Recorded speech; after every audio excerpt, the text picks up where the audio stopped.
From Hollywood, it's time now for... Johnny Dollar. This is long distance. Mr. Pat McCracken in Hartford, Connecticut is returning your call, Mr. Dollar. Oh, thanks, operator. Put him on. One moment, please. Hello? Hi, Pat. Oh, Johnny. Hey, this message I found. Boy, I'm glad you called. Say, what under the sun are you doing in Los Angeles? Just down here for a confab with Jack Johnstone. You know, the guy who dramatizes the cases I handle and puts them on the air? Yeah. Give him my best. And I just wondered if you had anything out here I can do before heading back to Hartford.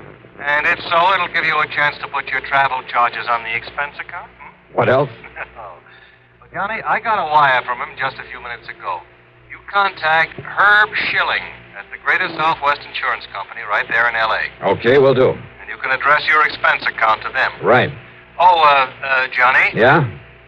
Have you got a gun with you? Sure, Pat. I always... Huh? Why do you ask that? Well, judging by Herb's wire, Johnny, you may need it.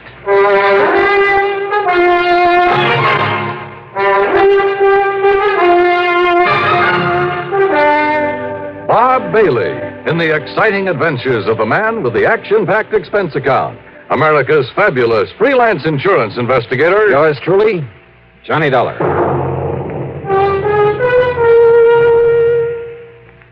A young lady by the name of Scheherazade kept her audience of one enthralled for 1,001 nights with one of the longest stories in history. That's a long time to devote to one chronicle, but some of CBS Radio's winning 7 weekday dramas have put that record in the shade, entertaining audiences in the millions with many times 1,001 days of continuing dramatic serials. Each weekday on the CBS Radio Network, there's a wealth of daytime drama, including such outstanding serials as The Romance of Helen Trent, The Couple Next Door, Ma Perkins, Whispering Streets, The Right to Happiness, The Second Mrs. Burton, and Young Dr. Malone. Monday through Friday, follow these absorbing, true-to-life stories. Only CBS Radio brings you the winning 7 combination of top daytime dramas. Another important reason for the different sound of this CBS radio station. And now, Act 1 of yours truly, Johnny Dollar.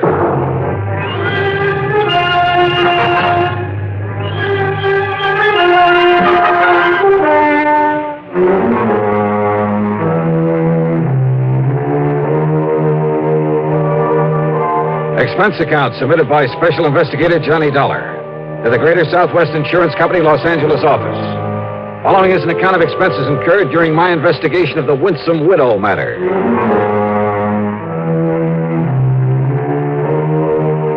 Expense account item 1, $1.40 for a taxi from my hotel in West L.A. to Greater Southwest Insurance at one of those big office buildings on Wilshire Boulevard's Miracle Mile. Herb Schilling almost fell off his chair when I barged in on him. Dollar. Hiya, Herbie. Look, I know that some of those new jet flights are pretty fast, but I only sent that wire to Pat McCracken a couple of hours ago. I didn't waste any time trying to make plane connections, Herb. Just flew out under my own power. You're kidding, I know.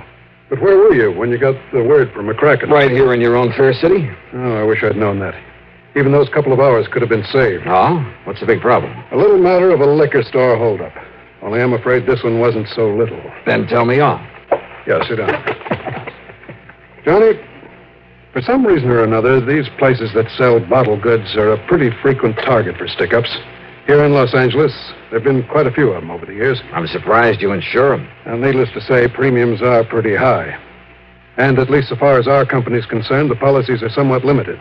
That is, insofar as maximum allowable coverage is concerned. Makes sense. On the whole, we've been pretty lucky. By that I mean we've had to pay off relatively few claims.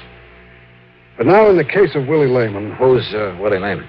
His store is out in West Los Angeles at 10921 Santa Monica Boulevard. And that's only about a mile from where I'm staying. And the old man opened up his place late in 1951. Oh? Yes, 61.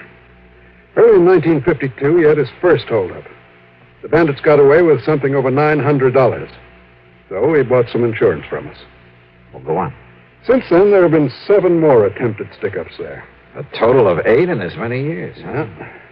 Then your company must be getting a bit tired of paying off. No, because after the second time. He, know how to use it? He certainly did.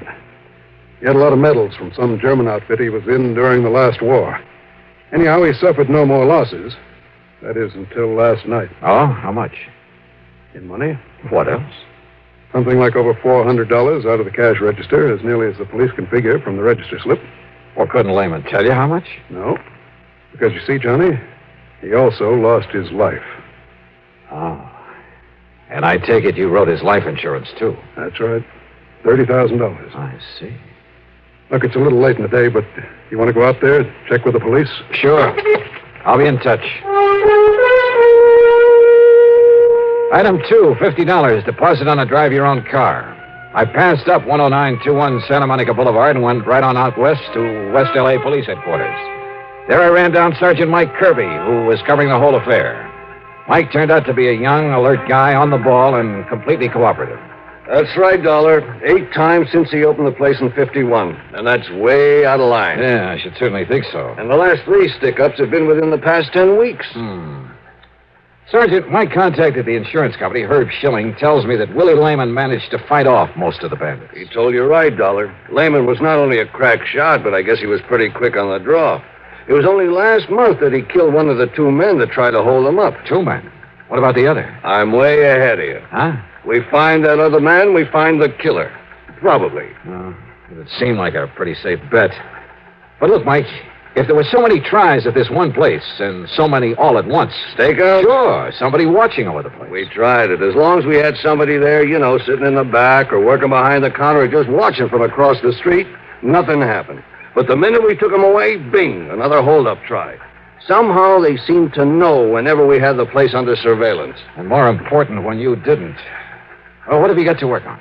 Oh, nothing but a couple of bullets, I'm afraid. Want to take a run over and look at the place? Sure, Mike, why not?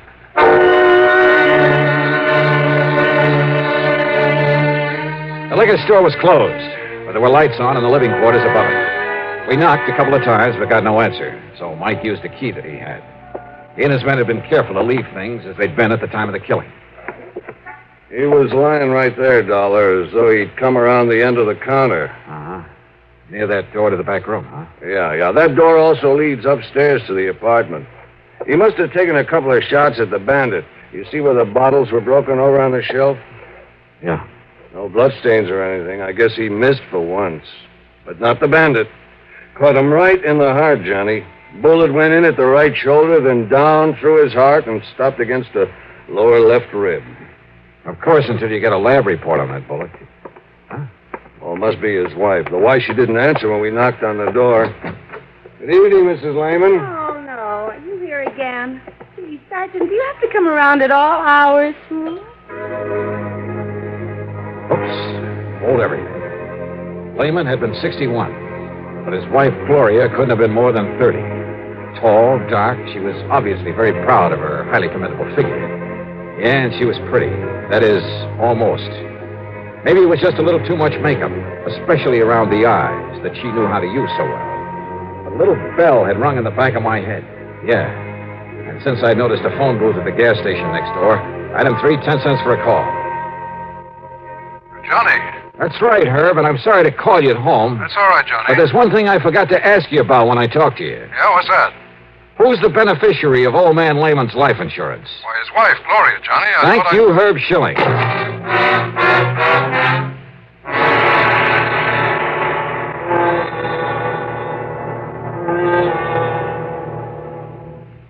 Act 2 of yours truly, Johnny Dollar, in a moment. When Fidel Castro was biding his time in a remote fastness in Cuba, only a network like the CBS radio network had the equipment and manpower to go in and bring out the background of his revolutionary movement, his own words on what was to come and how it would come about. When major news breaks anywhere in the world, only a network like CBS radio has correspondents on the scene or within short range. Only news like CBS News is global in scope and is up to the minute as a direct report from on the scene. That's why millions prefer CBS News on CBS Radio and its affiliated stations to every other reporting medium for speed, for accuracy. Remember, when the story's big, only a news-gathering force like ours can scoop it up and send it slicing through space to your set, packaged for immediate delivery. Get it first, and get it right. Make CBS News on CBS Radio your listening post on the world. And now, Act Two of yours truly, Johnny Dollar and the Winsome Widow Matter.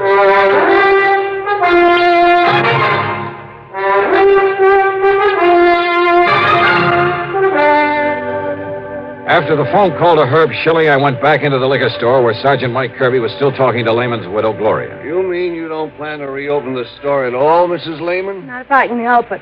I'll sell this dump to the first person I find has enough money to buy it. And then what, Mrs. Lehman? Why don't you call me Gloria, huh? Everybody else does. And who are you, anyway, Johnny? You aren't a cop, and you don't look like a dick. Well, thanks. Mr. Dollar's here because of the insurance involved. From the insurance company? That's right. Well, listen, Willie had some insurance. I know. I mean, on himself, as well as the store. I don't know how much it is, but he promised me that he'd buy some. It was your idea that he insure his life? Sure, an old guy like him. I figured he'd up and die sometime while I was still young and beautiful, so why shouldn't I let him provide something for my future, like they say? Only whoever thought he was going to die as soon as this? Whoever planned and carried out his murder? You mean somebody planned to kill him this way? Just where were you when it happened, Gloria? I was upstairs in bed, asleep. Look, I've told the cops all about it. Well, you must have heard the shooting. I'll say I did. And what did you do? I put on a robe and come running down here. Well, I see the cash register open and poor old Willie laying there. And when I see that he's dead, I phone the police. You didn't see anybody else down here? Well, by the time I got here, whoever did it was gone. You don't seem at all upset over your husband's murder. Now, you want me to put on an act? Don't you know that he was twice as old as I am? Then why did you marry him? Well, you know how it is. A chance to settle down and let somebody else support you for a change. Made him happy to have me around, and I guess I liked it okay, too, for a while. But, gee, what a bore. All he did was talk about getting enough money to go back to the old country. Well, who wants to go back to any old country when you can have such a ball in this one? I know I always have, even when I was married to old Willie. Of course, he just didn't always know where I was half the time. Well, don't you like having fun, Johnny? Huh? I mean, with people more like your own age, huh? How old are you, Johnny? Now, don't answer it. No, don't answer it. The place is closed. Well, it might be for me, Mrs. Lehman. Oh, yeah. Kirby. Yeah? And listen, Johnny, Oh. if you can get me that Sure. insurance money in a hurry, well, Yeah, good. I'll want take you away to know fine? I appreciate it. Gloria, how long ago were you married to Okay. Willie Lehman? Last September. Yeah. Oh? Now, why do you say it that way? I Okay, told I'll go you, on Johnny, back I to the married the station. old man so he could take care of me. Excuse me, Johnny. I got to get back to headquarters. Ballistics downtown is sending up a report on the bullets we found. Oh, good. Also, Bob Golden picked up a bum in a saloon, and it looks like he's the one that did this job. They picked up the guy that killed Willie? Looks like it. You want to come with me, Johnny? Well, do you or don't you? Yeah, Mike. I'll go along with you.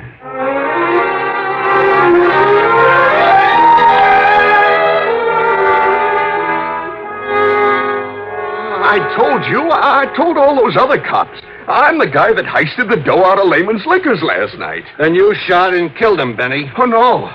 No, I tell you, I didn't do it. That's the truth. So help me, that's the truth. Are you trying to say somebody else went in there and shot him after you left, Benny? Well, I don't know. There was no reason if you'd already taken his money. But I don't know. How should I know? You think I stuck around there after I got his dough? How many shots did you fire at him, Benny? How many shots? Why, I didn't fire none.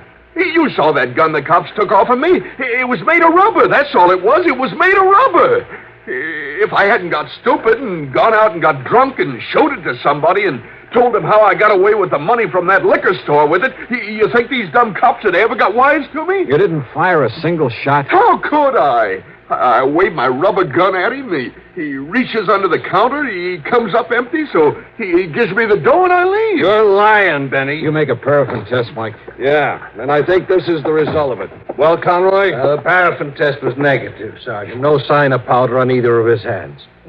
Also, Sergeant... There, you see? I told you I never had no real gun. Also, all right, Sergeant. Benny. I told you all I did was rob that joint. So Shut what up, do you want me Benny. to do? Shut up. Yeah, Conroy? Also, Sergeant, here's the report from downtown on the bullets from ballistics. Good, yeah, let me have them. And also, they returned that gun of Mr. Lehman's that they found beside his body. There's no prints at all on it. Now, Johnny. is there anything else? Hey, look at this. Yeah? Conroy, Yes. get this bum out of here. Lock him up upstairs. Yes, sir. Come on, Benny. You wise guys can't pin no murder rap on me. You wait till I get a lawyer. Oh, yeah, we'll wait. What's it say, Mike? Listen, the bullet that killed Willie Lehman and the bullets we pulled out of the wall of that store, Well? Johnny, they all came from Lehman's own gun. Well, how about that? In other words, with the help of that phony rubber pistol, Benny somehow got Lehman's gun away from him. Maybe Lehman had already pulled off a couple of shots and missed, but the one that killed him... Oh, yeah. The paraffin test showed no powder on Benny's hands. Then he must have worn gloves. He must have killed Lehman. You want to bet? Then who did? Well, first, I think I'd better get some proof. Act 3 of yours truly, Johnny Dollar, in a moment. Be sociable, look smart, keep up to date with Pepsi, drink light, refreshing Pepsi, stay young and fair and debonair. Be sociable, have a Pepsi. When friends drop in, let your hospitality show you're sociable in the modern manner. Pepsi, you know, is the favorite of the smart and young at heart. Be sociable, look smart, keep up to date with Pepsi, drink light, refreshing Pepsi, stay young and fair and debonair. Be sociable, have a Pepsi. Have you tried a Pepsi lately? Now, Act 3 of yours truly, Johnny Dollar.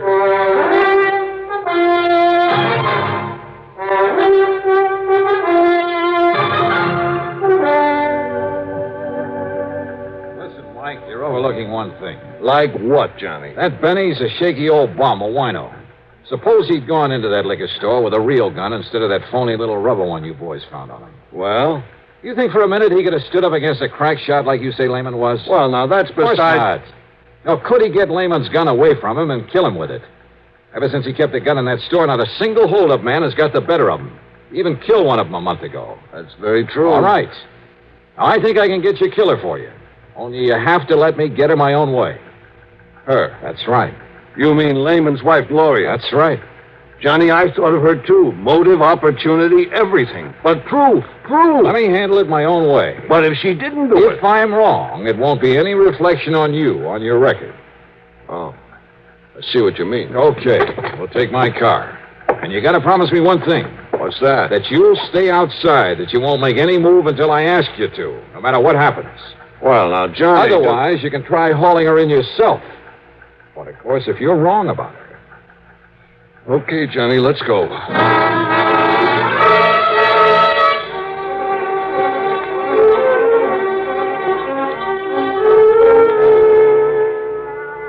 I'm glad you came along, Johnny. I'm getting awful tired of having all those cops around here. All right, listen, Gloria. And you are going to get that $30,000 insurance money for me in a hurry, aren't you? You know how long it'll take for me to get the rest of his stuff here in this state. A guy dies, it's sometimes a couple of years before they... What's the matter, Johnny? 30,000, huh? What? I thought you didn't know the amount of that insurance. Well, Johnny... Gloria, the only recent attempts at a holdup were made between the times the cops had a stakeout here, right? Yes, that's right, Johnny. Then but somebody must have passed the word around when everything was clear. You think so? Gee, that's... Yeah, and I also think that the only people who knew when the police weren't here were you and your husband. Well, you don't think he'd go around blabbing it? No, I don't. Well, then... Now, wait a minute, Johnny Dollar. Don't get your back hair up, Gloria, not yet. What? Your husband was good enough with a gun to have thwarted 7 robbery attempts in a row. That's right. So I think he could have prevented his own murder. if he'd had his gun last night. Well, of course he had it. They found it laying next to his body. Somebody was glad to see these holdups, these attempts anyway, because it provided a perfect excuse to kill him. Now, listen, He Johnny. kept the gun under the counter, didn't he? Sure. Right here, under the register. Okay. I'm going to put my gun there. What are you up to, Johnny? Get behind the counter a minute. About where he'd stand when a customer came in. Well, sure. Right about here. So last night, a man came in and he stood about here. He pulled a toy gun out of his pocket, demanded the money in the register. What is this? What would your husband have done? Well? Grab the gun. Like this. You're pointing that right at me, you know. That's what he would have done. But there was no gun there last night, because you had taken it. And when the bandits left, you were standing up on the stairs, there at the back. You'd come down from your apartment. What are you talking about? The bullet that killed him went from his right shoulder down to his heart, down to the lower ribs, because you were up on the stairs when you shot him. Then you fired a couple of shots into the wall and you called the police. To prove that, Johnny, enough for the cops? When I tell them, Gloria... But you won't, Johnny, because it happened just the way you said. But you're never going to tell. Gloria! Too late, Johnny. No. You took the bullets out. You tricked me. That's right, Gloria. Dirty, double-crossing. You lying cheat. You happy, Sergeant?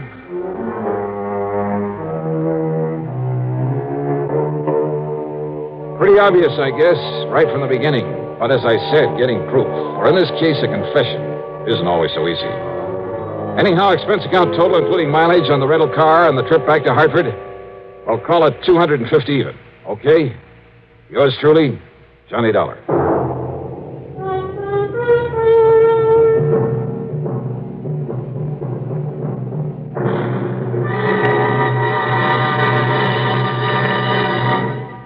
Our star will return in just a moment. Can you get premium gasoline performance at regular gasoline price? Find out what so many other car owners have found. In 3 out of 5 cars, regular priced Sinclair Dino gasoline matches performance of premium gasolines, saves you up to 4 cents a gallon. Almost anywhere you see the Sinclair sign, you can save up to 4 cents a gallon with Dino and still get premium performance and mileage. Drive with care and buy Sinclair Dino gasoline.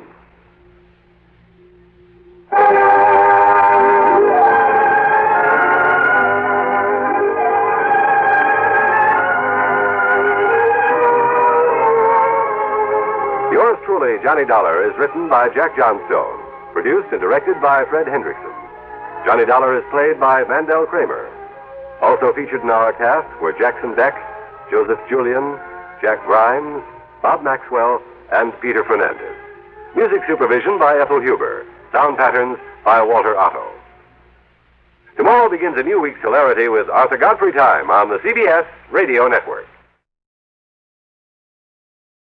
From Hollywood, it's time now for... Johnny Dollar. Pat McCracken, Johnny, Universal Adjustment Bureau. Hi, Pat. What's on your mind? Ever heard of A, B, and C? Well, yeah, back in the first grade. Oh, look, I'm not talking about the alphabet. I'm talking about an advertising agency. Oh, well, what about it? Well, the A stands for Appleton. Alfred Appleton, 55 years old, and Eastern Trust has his life insured for $100,000. So? It's annuity. It starts paying off at the age of 65, and we'd like to see him collect it. Looks like somebody else has different ideas. What do you mean? He thinks somebody's trying to kill him. I see. You want me to run down to New York and talk to him? Well, he's up at his weekend place now, about 100 miles up the coast, overlooking the sea at Skeleton Point. You can talk to him there. Skeleton Point. Now, that's a cheerful name. I know. Johnny, make sure it stays just a name.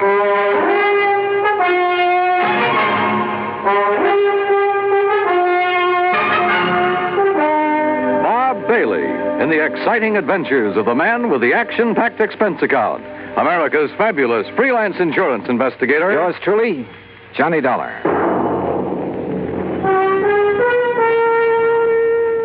And now, Act One of yours truly, Johnny Dollar.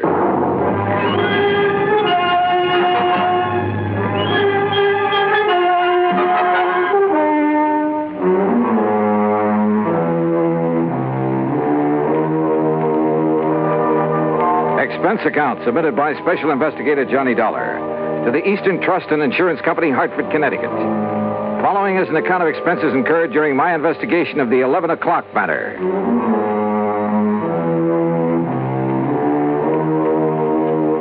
Expense account item 1, $8.40, gas and mileage on my car to Skeleton Point through a drenching rainstorm. The Appleton home, perched high on a cliff at the edge of the sea, was an old weather-beaten affair, but right now it looked mighty good to me.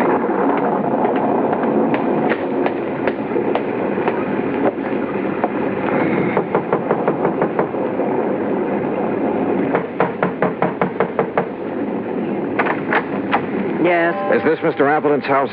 This is the Gregory house. Oh, I'm sorry. Mr. Appleton only leases this house. Oh, I see. Well, is he at home? I believe he's expecting me. You're Mr. Dollar? Yes. I'm Mrs. Gregory, the housekeeper. Come in.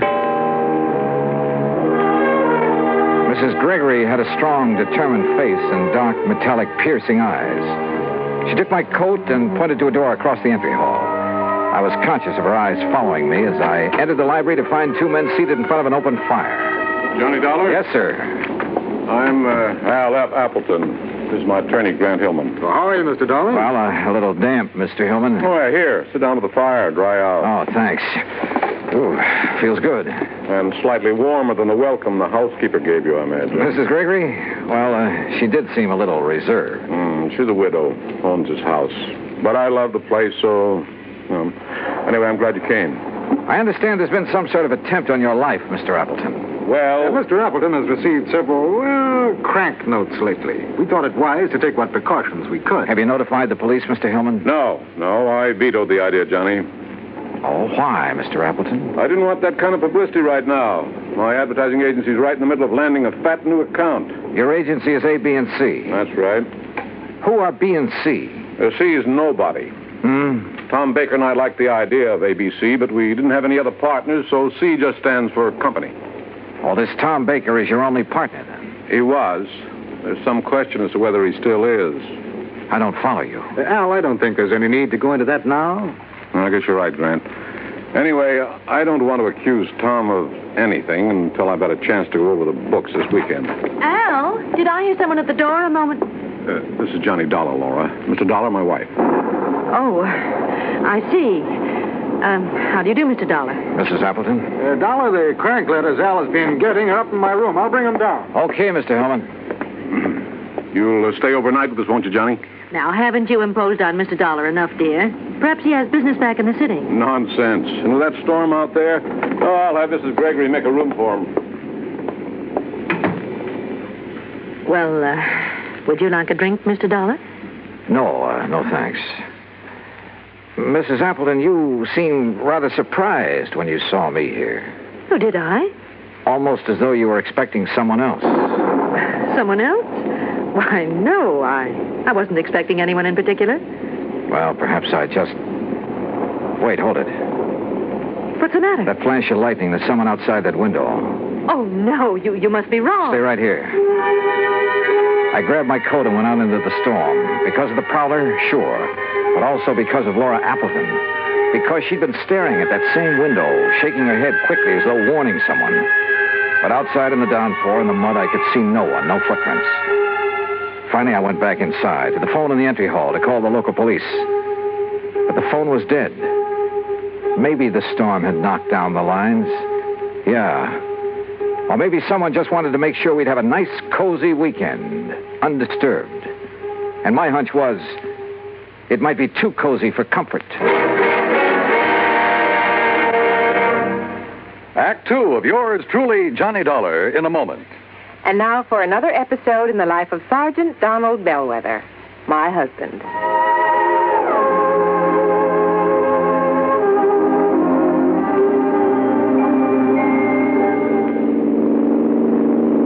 Donald? Yes, dear? How much farther is it? About 100 miles. You're not getting sleepy, are you? No. I'm all right. Now, you just close your eyes, honey, and take another nap. We'll be home soon. Okay.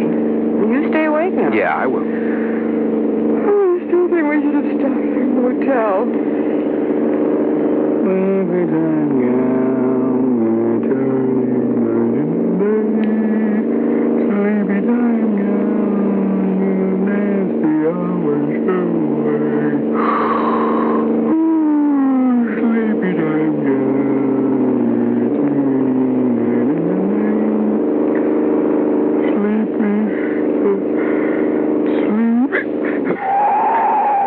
Oh, that'll be enough of that. Donald?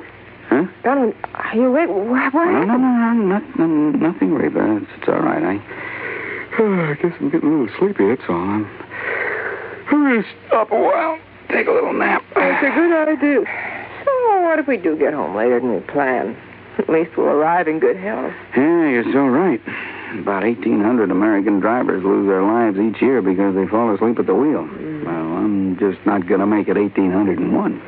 Are we parked far enough off the highway? Oh, yeah, we're way off the road, honey. I'll just take a nap for about an hour. I'll be refreshed, and we'll be on our way again, huh? All right, dear. Sir, I'm not going to make it 1,801. And you're not going to make it 1,802 either. Oh, that's my Donald. That's my doll.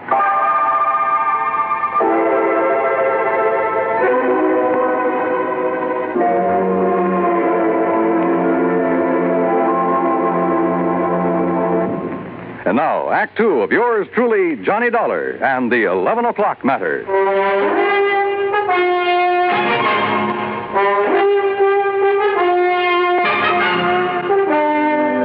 Did you see anybody outside, Mr. Dollar? In that rain, Mr. Hillman, I couldn't see 10 feet in front of me. Can you describe the face you saw at the window? Well, it was more of a silhouette. I couldn't even tell if it was a man or a woman. You sure you did see someone, Johnny? Yes, reasonably sure, Mr. Appleton. Come in. Your partner is here, Mr. Appleton.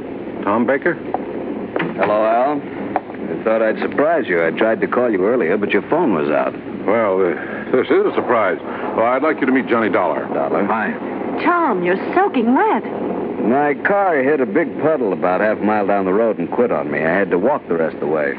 Did you just now get here, Mr. Baker? Yes, why? Mr. Dollar thought he saw someone outside the window a few minutes ago.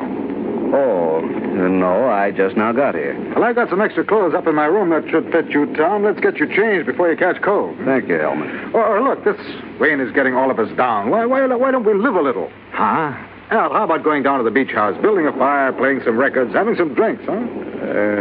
Yeah, it might be a good idea. Where's the beach house? Down near the bottom of the cliff with a beach. It's real nice. But in this weather? Oh, there's a stairway leading down. Yes, why don't we go down there? I'm getting the creeps just sitting around here like this.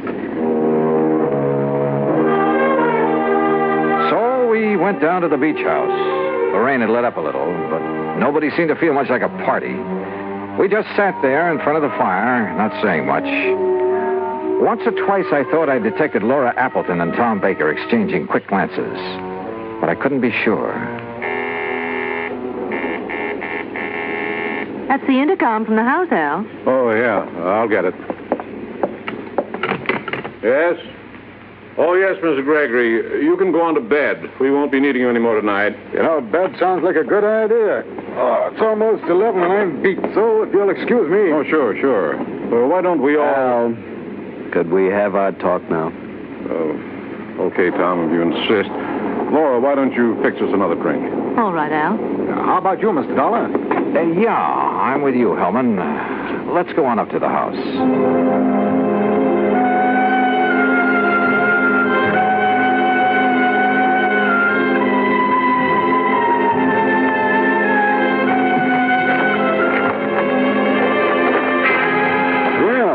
The rain has let up. Yeah. Mr. Hillman, I didn't come with you because I was tired. I wanted to talk to you. I thought as much. Earlier this evening, Appleton said something about not wanting to accuse Baker of anything until he'd gone over the books this weekend. What did he mean? Well, I'm not really sure, Mr. Dollar. All I know is that Al seems to think he may have found some irregularities in the books of his advertising agency. Oh? Well, if there is anything wrong, I blame myself partially. How so? Well, I manage most of Al's affairs, but the agency has been running so smoothly, at least so I thought, that, well... I see. That's going to change as of right now. I didn't come up to go to bed either. I'm going to work on those books. Ought to take me about an hour. Just about 11 now. Will you be up by midnight? Yeah. I'd like to know what you find out. Where's that light switch? I never could remember. Dollar. What is it? There's somebody else in here. Look out. What? Oh!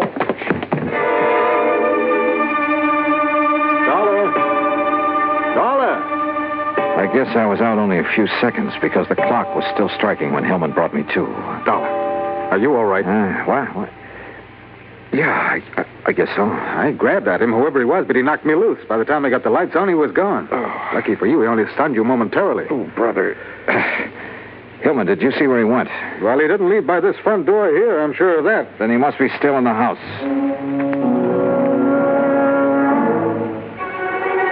We worked our way through the house room by room.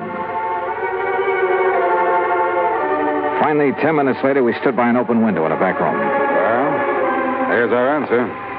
He went out this window. Yeah. What is it? What's the matter? What? Oh, Mrs. Gregory. Yeah, Mr. Dollar was attacked by a prowler. A prowler? What? That's terrible. Where's the intercom to the beach house? We'd better tell Mr. Appleton. Right there on the wall. This button here? Yes.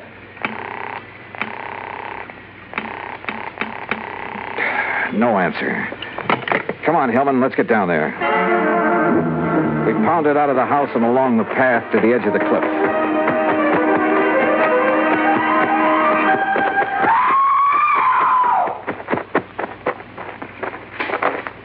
Then we found her, Laura, standing at the top of the wooden stairway. One section of the railing was broken away. We looked over the cliff. There was a body lying on the rocks down below. It was Al Appleton.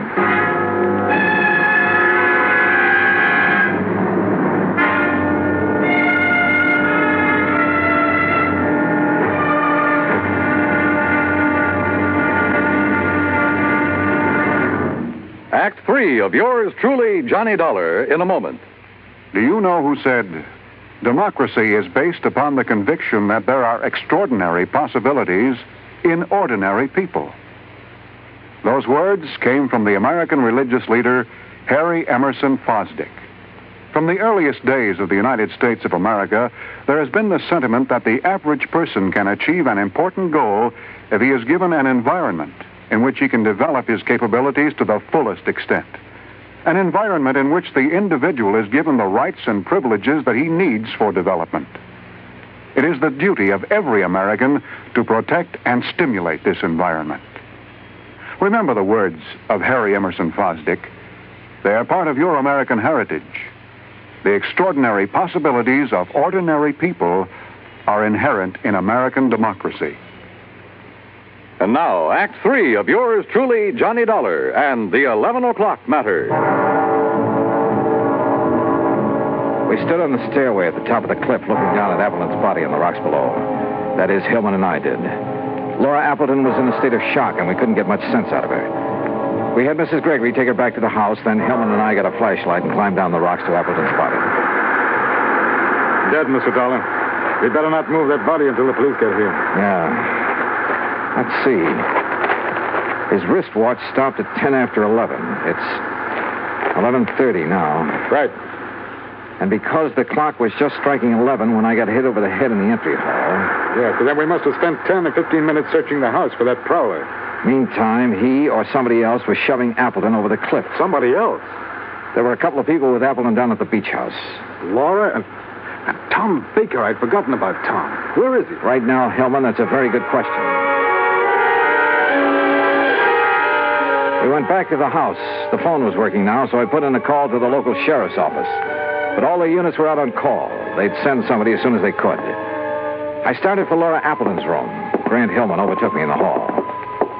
Dollar, I made a preliminary check of the agency records Appleton brought up here with him this weekend. Did you find a shortage? Yes, possibly as much as $50,000. I see. Thanks, Hillman. Yeah, I'll see you later. Come in. Oh, Mr. Dollar. I'm feeling better now. I'm sorry to bother you with questions, Mrs. Appleton, but I'm afraid I have no choice. Yes, I understand. I want you to tell me exactly what happened. Well, I'll try.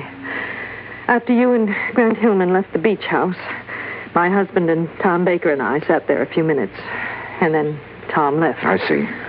Then, a couple of minutes later, somebody from the house called my husband on the intercom, so he left me.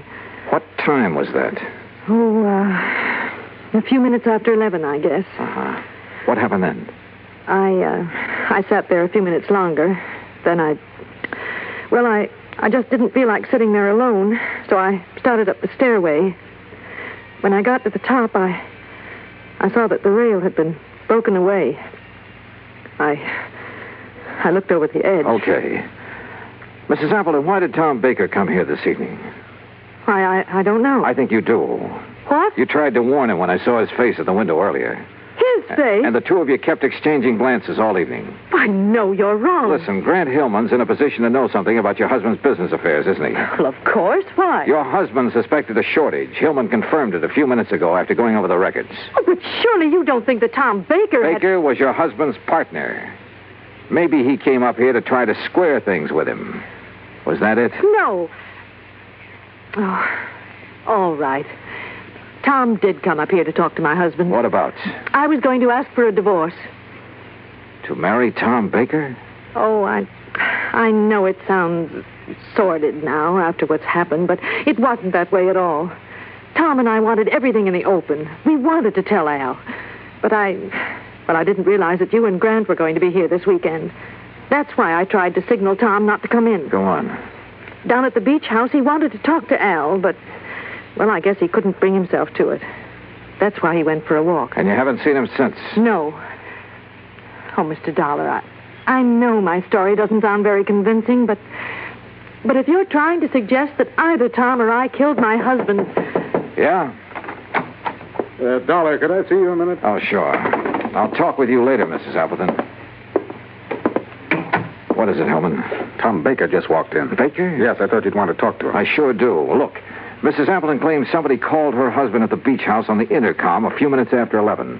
If so, that's what lured him up to the top of the stairway. A few minutes after 11. Well, that's when you and I were searching the house. We ended up at the intercom last, though. Somebody could have had time to make that call. Now, wait a minute. Mrs. Gregory was near that room when we got to it. Yeah, I know. Why don't you question her, Hillman, while I see what I can get out of Baker?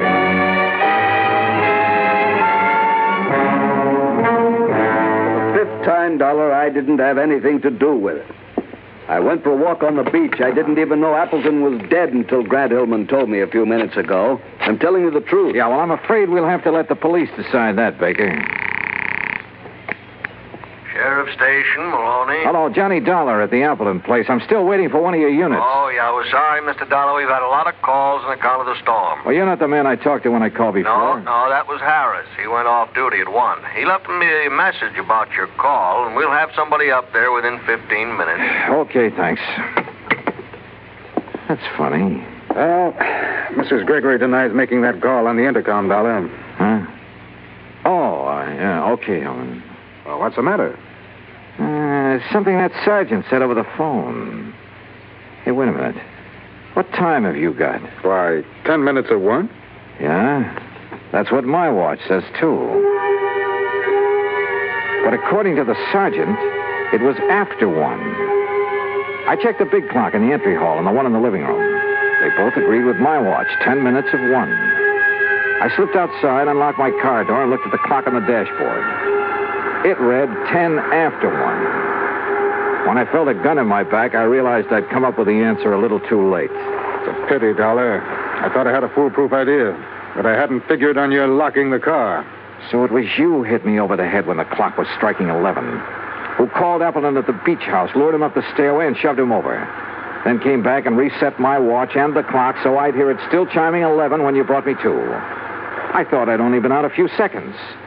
Actually, it was 15 minutes. Yes, but you're the only one who knows. Now get in the car. We're leaving. I started to get in, then kicked at the car door behind me. It swung and knocked Hillman off balance. Before he could recover, I nailed it. Oh! By the time he came to, the sheriff's patrol had arrived. And Hillman, you know, he wasn't one bit happy to see them.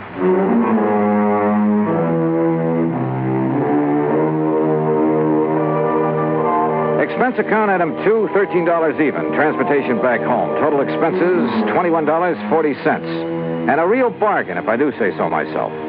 Remarks? Hillman's motive was money, of course. It was he who'd taken the $50,000 from Appleton's agency. Yours truly, Johnny Dollar.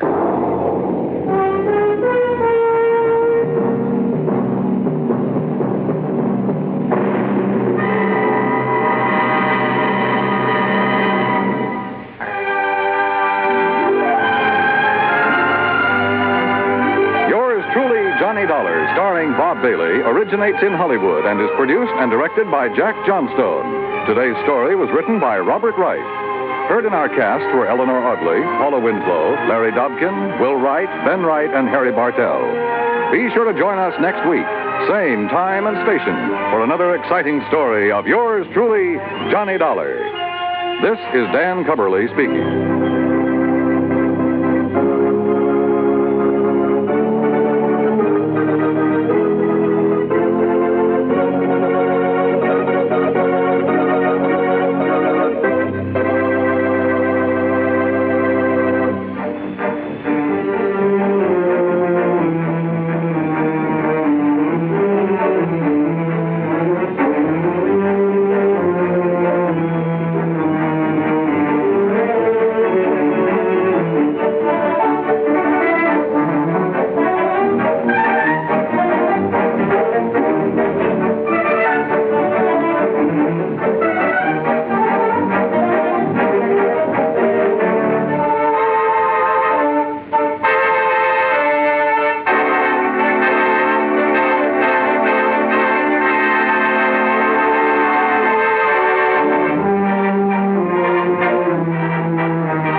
Johnny Dollar has come to you through the worldwide facilities of the United States Armed Forces Radio and Television Service.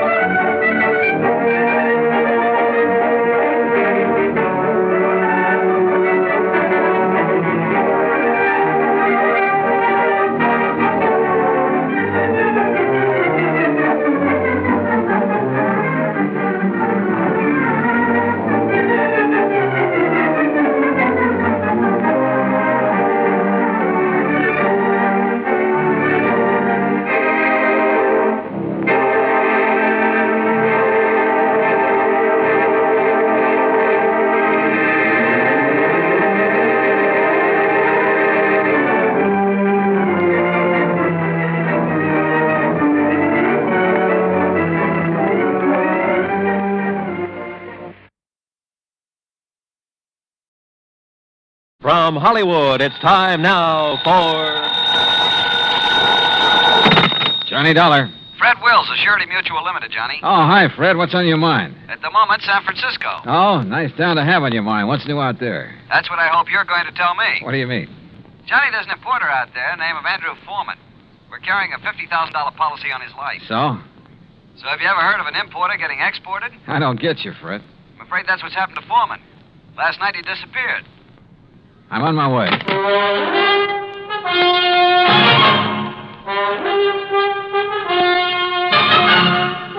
Bob Bailey in the exciting adventures of the man with the action-packed expense account, America's fabulous freelance insurance investigator. Yours truly, Johnny Dollar.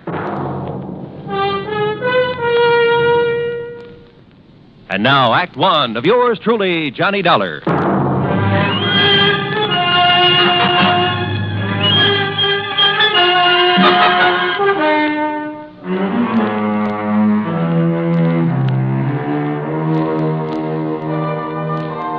Expense account submitted by Special Investigator Johnny Dollar to the Home Office, Surety Mutual Limited, Hartford, Connecticut.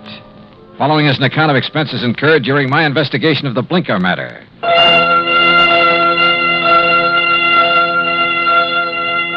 Expense account item 1, $178.50, transportation and incidentals to San Francisco. On the flight out, I studied the dope Fred Wills had sent me. Andrew Foreman, age 51. Occupation, importer. Health, good. Judging from the hefty premium he had to pay, his importing business must be okay. Wife, Marcia Foreman, age 35. 16 years younger than her husband. And Marcia was the sole beneficiary. My plane landed about 8 in the morning. An hour later, I was at the Foreman's apartment. It was spacious, modern, with a lot of glass and the kind of view of the bay that you had to pay plenty for. Yeah, there was money written all over the place, and Marcia Foreman looked right at home. I'm just having coffee on the terrace, Mr. Dollar. Won't you join me? Oh, thanks. I could use some. Out here.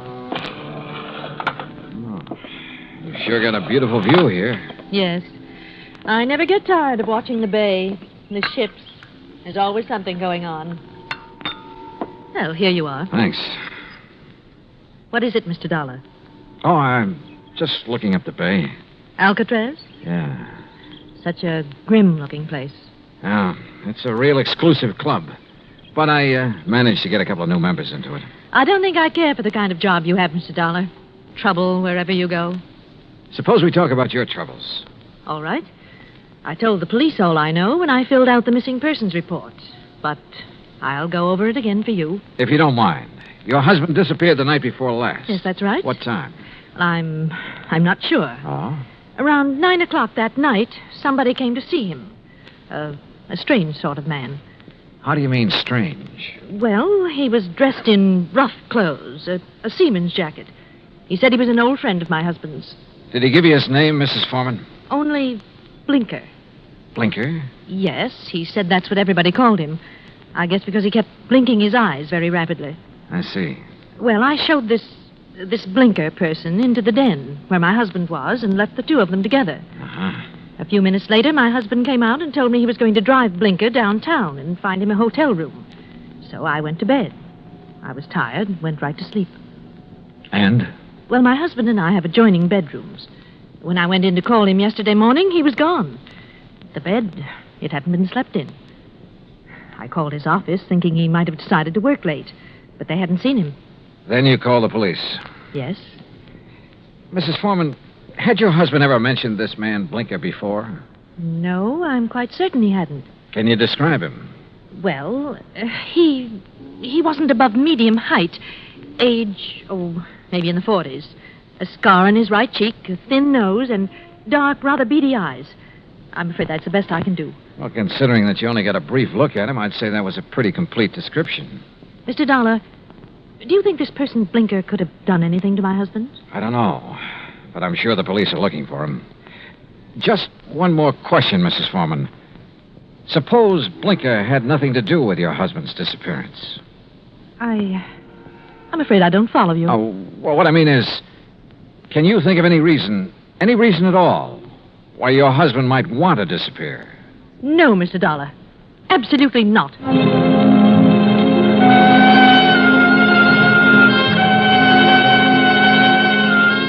Marcia Foreman sounded pretty certain of that last answer. Maybe just a little bit too certain. Expense account item 2, $1.80 cab fare to the office of an old friend of mine, Detective Lieutenant Scapella. Jono, if Foreman took this character Blinker to a hotel, it's no hotel we ever heard of. We've covered them all. You think Blinker could have killed Foreman? It's a possibility. What's another? Maybe there is no Blinker.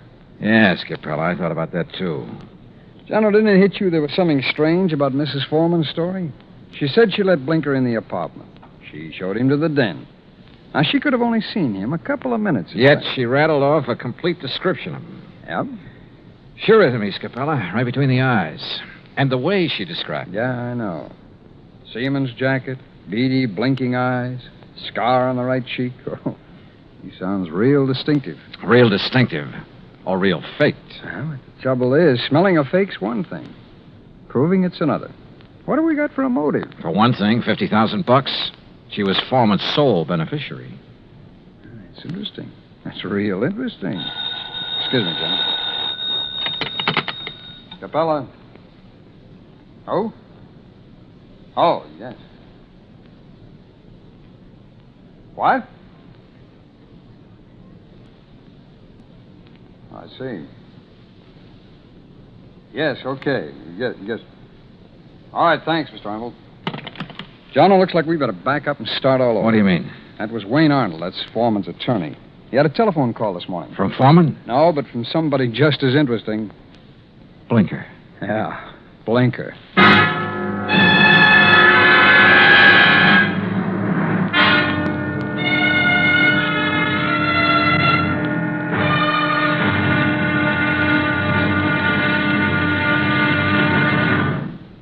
Act 2 of yours truly, Johnny Dollar, in a moment. And now, Act 2 of yours truly, Johnny Dollar, and the Blinker matter. Like Scapella said, we had to back up and start all over again. Just when we talked ourselves into thinking Marcia Foreman's story about Blinker was phony, her missing husband's lawyer phoned and told us he just heard from Blinker. Item 3, $1.70, cab fare to the office of Wayne Arnold, Foreman's attorney. I met him just coming out his door. Did you wish to see me? Mr. Arnold? Yes. I'm Johnny Dollar. Oh, yes, the insurance investigator.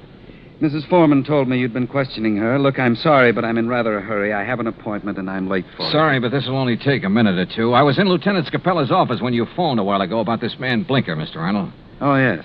When did you hear from him? Just a little while ago. I called Marcia Foreman right away, and she thought I ought to call Scapella. What did Blinker say on the phone? It was a strange conversation. He sounded nervous, excited, almost out of breath. Said he wanted money, $10,000. If he didn't get it, he'd... And that's as far as he got. He stopped suddenly, said he'd contact me later, then hung up. What do you make of it, Mr. Dollar? I don't know. Could be he's holding Foreman for ransom. That's what it sounded like to me. I take it you don't know this Blinker. I never heard of him until Marcia told me about him showing up night before last. Okay.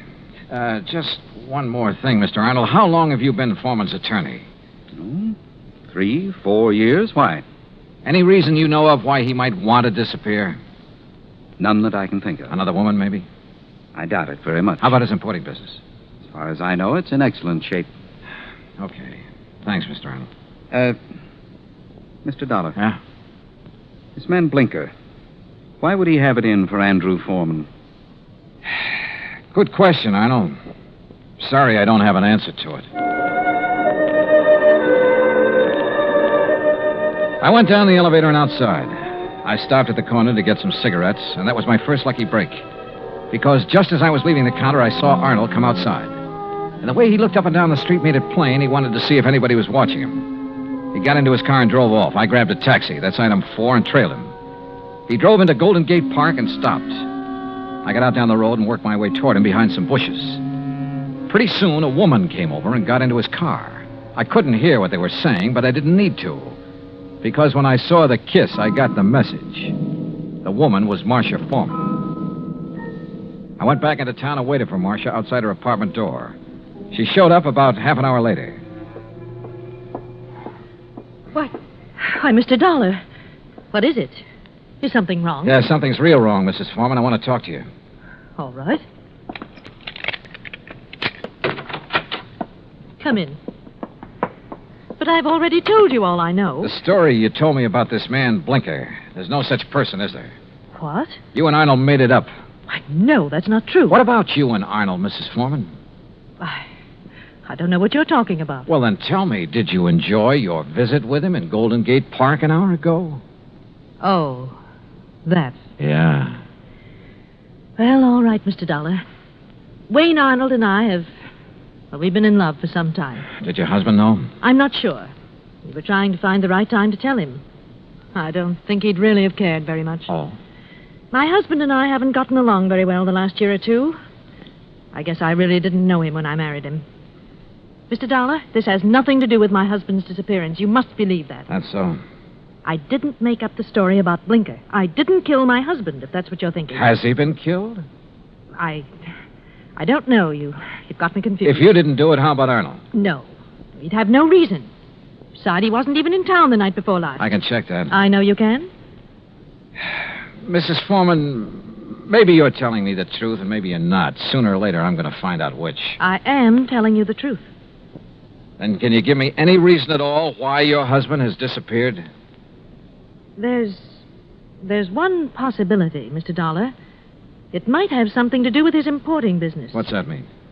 My husband, well, he seems to have made a lot of money out of his importing business. More than the kind of thing he usually imports would warrant. What does he import? Oh, trinkets, curios. From the Orient, mostly. Have you a key to your husband's office? Yes. Let me have it. I want to take a look around. I went over the papers in Foreman's office and found out his last shipment had come in 3 days ago on the Indian Princess. Mrs. Foreman had said Blinker was wearing a seaman's jacket. I headed for the waterfront, but the ship was gone. Near the pier was a beat-up eating place called Gus's Cafe. A woman with an apron came over. She was about 6 feet tall and almost that wide. What can I do for you, buddy? I want to talk to the owner, Gus. That's me. You're Gus? Short for Gussie. What's on your mind, buddy? Johnny Dollar. I want some information. You a cop, buddy? No, I'm not a cop. You look like a cop. Now listen, that freighter that shoved off from this pier, the Indian Princess. Docks there regular. You know any of the sailors from her? Just about all of them. They all come in here. Hey, look, Gussie. Gus. Okay, Gus. You ever happen to hear of a sailor named Blinker? Sure. You know him? Sure. About medium height, scar on the right cheek, blinks his eyes all the time? I said I know him. What do you want, an affidavit? Oh, Gussie, you're the most beautiful thing that's happened to me all day. That's what they all tell me, buddy. But flattery don't get 'em a thing. Might help you, though. You're kind of cute. Yeah, look, did Blinker sail on the Indian Princess? Nope. Then where is he? Fact is, I don't know. Blinker's disappeared. Act 3 of yours truly, Johnny Dollar, in a moment. And now, Act 3 of yours truly, Johnny Dollar, and the Blinker Matter. And you don't have any idea where Blinker is now, Gus? Not the slightest, buddy. Oh, great. And I'm right back where I started from. Blinker was mixed up in something, all right. What do you mean? The Indian Princess docked the other night. Blinker come in here for a cup of coffee. That's one thing the sailors around here all miss when they're out to sea. My coffee. There's no one makes coffee like me. Why, there's nobody on the whole coast. Yeah, I know. About Blinker now. Well, he seemed pretty pleased with himself. Said he was onto something good. Did he say what he meant by that? No. Just sat there looking pleased with himself. Oh, yeah. He showed me the elephant. Said it was going to make him a lot of money. What elephant? He had a carved elephant about 6 inches high. Must have picked it up somewhere. Maybe he was going to sell it. I don't know. Foreman imported curios from the Orient. His last shipment came in on the Indian Princess. That elephant could have been part of it. Foreman? Who's he? Never mind. Well, I wonder where I go from here. I wonder what I'm going to do with all Blinker's stuff if he don't show up for it. Maybe What did you say about Blinker's stuff? What stuff? I got a back room where I let the boys keep their gear when they're ashore. You've got Blinker's things there now? Sure have. Why didn't you tell me? You never asked me. In the back room, I went through Blinker's sea bag. Near the bottom, I found the carved elephant. An ordinary-looking elephant, until I twisted one of the legs loose. It was hollow, and inside a little paper packet full of white powder. Suddenly, the whole deal slid into place, and just as suddenly, the whole deal made me slightly sick. Now I wanted to see the rest of those elephants real bad. According to the records in Foreman's office, the shipment was in a warehouse. I went outside and over to the pier. Johnny. What? Oh, Gus. Come here a minute, Johnny. Look, I'm in a hurry. Thanks for everything. I'll see you later. You got time to see this. Over here, near the pier. Wait a minute. Yep. It's a body, all right. One of the boys just fished it out of the water. I sent him to call the cops. Looks like it's been in the water quite a few hours. Gus? Yep. It's Blinker, all right. I knew I had to work fast now. I headed out on the pier for the warehouse. Once I thought I heard footsteps somewhere behind me. I stopped and listened. There was no sound.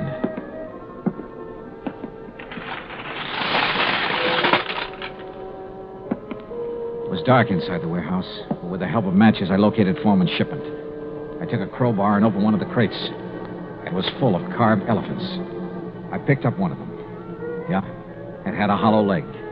And the hollow leg was full of the same white powder. I hit the floor fast. The shot had come from over near the door. I eased my gun out and waited. 5, 10 minutes went by. I kept quiet. Then suddenly a shadow loomed up near the crates. We saw each other at the same time.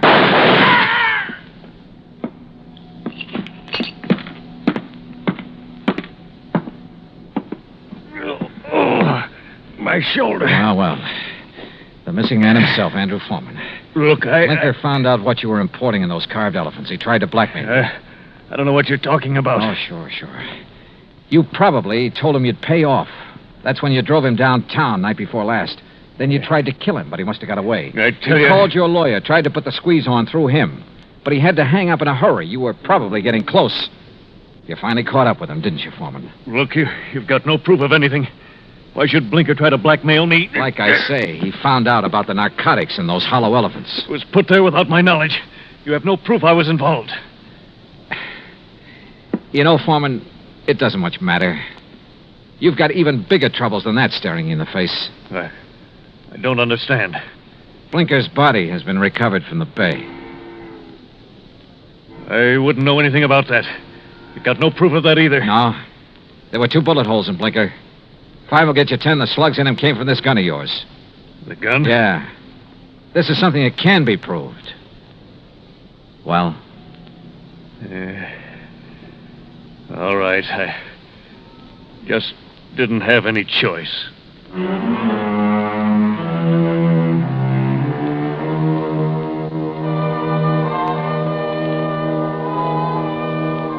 Item 5, $183 even, transportation and incidentals home. Expense account total, $434.50. Remarks? Andrew Foreman made a complete statement to the police. The murder case against him is open and shut. So, it looks like he's going to beat the narcotics rap after all. The hard way.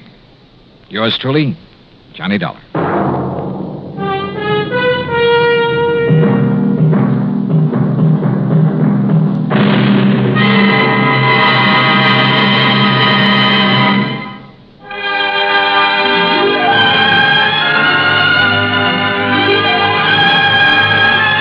Yours truly, Johnny Dollar, starring Bob Bailey, originates in Hollywood and is produced and directed by Jack Johnstone.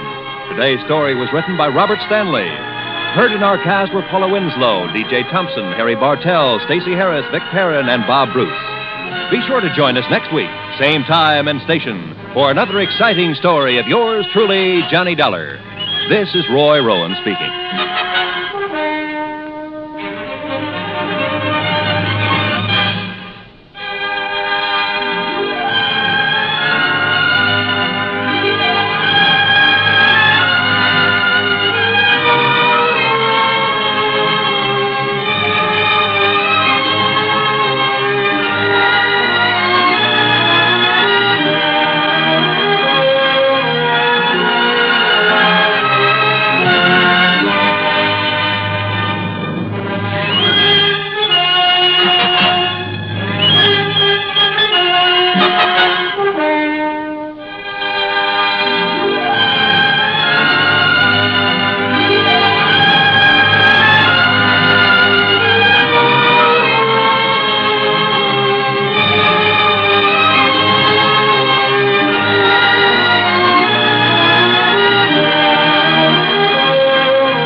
Johnny Dollar has come to you through the worldwide facilities of the United States Armed Forces Radio and Television Service.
From Hollywood, it's time now for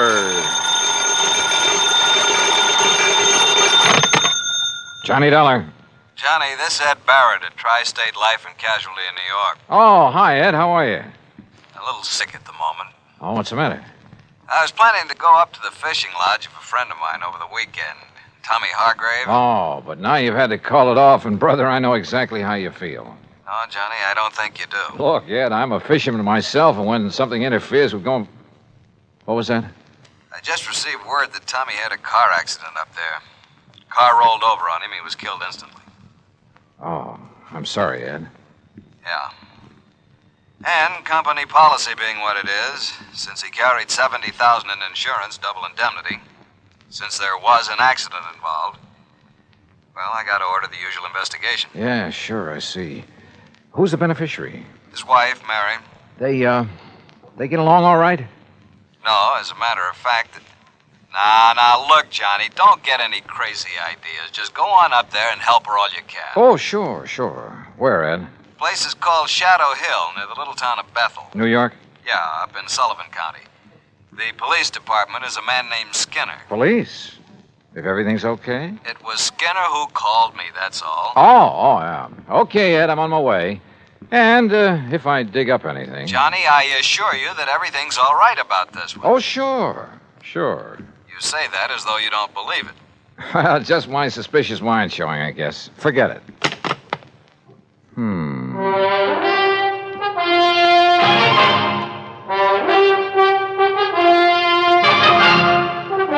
Bob Bailey in the exciting adventures of the man with the action-packed expense account. America's fabulous freelance insurance investigator. Yours truly, Johnny Dollar.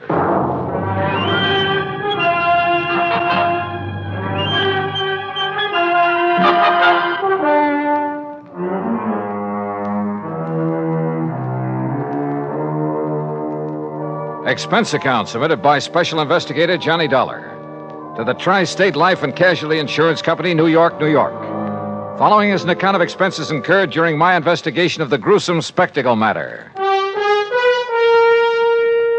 Expense account item 1, $620, fare and incidentals, Hartford to New York. Item 2, $50 deposit on a rental car. I swung north, crossed the George Washington Bridge, then picked up Highway 17 through Goshen with its famous racetrack, through the summer resort town of Monticello, then past White Lake, a good fishing spot, to the little town of Bethel. It really isn't much more than a crossroads, a couple of filling stations, a general store and post office, and Emmer's Hotel, where I park my bags. Shadow Hill, however, turned out to be a beautiful summer lodge sitting high above the edge of a nearby private lake. From the highway, I could see the narrow, winding road that led from the lodge down to the lake shore. I could also see the spot where a car had apparently taken a corner too quickly, skidded, and rolled over to where it lay on its side. Then, shortly after pulling off the highway, I could see something else. Another car, just short of where the accident had occurred. It was half hidden in a clump of trees that bordered the road. And as I slowly pulled up to it, a man suddenly jumped out and leveled an old .30-30 rifle at me. Stop right there. Don't come any closer. Oh, well, now, just a minute, mister. Who are you? What are you doing around here? Stranger, huh? Yeah, I guess you'd call me a stranger, but look, Then maybe you're the stranger I'm looking for. Get out of that car with your hands up over your head. And don't try no funny business. Hey, what is this, a holdup? Do like I tell you to. And be quick about it. Okay, whatever you say. Come on. This door doesn't seem to want to... You trying to pull some trick? No, Open that door. Well, it's stuck, I can't... Well, here, I'll do it. Now then. Thanks. Yeah, now I'll take that gun. Oh, no, you won't. All right. Now. All right, up on your feet.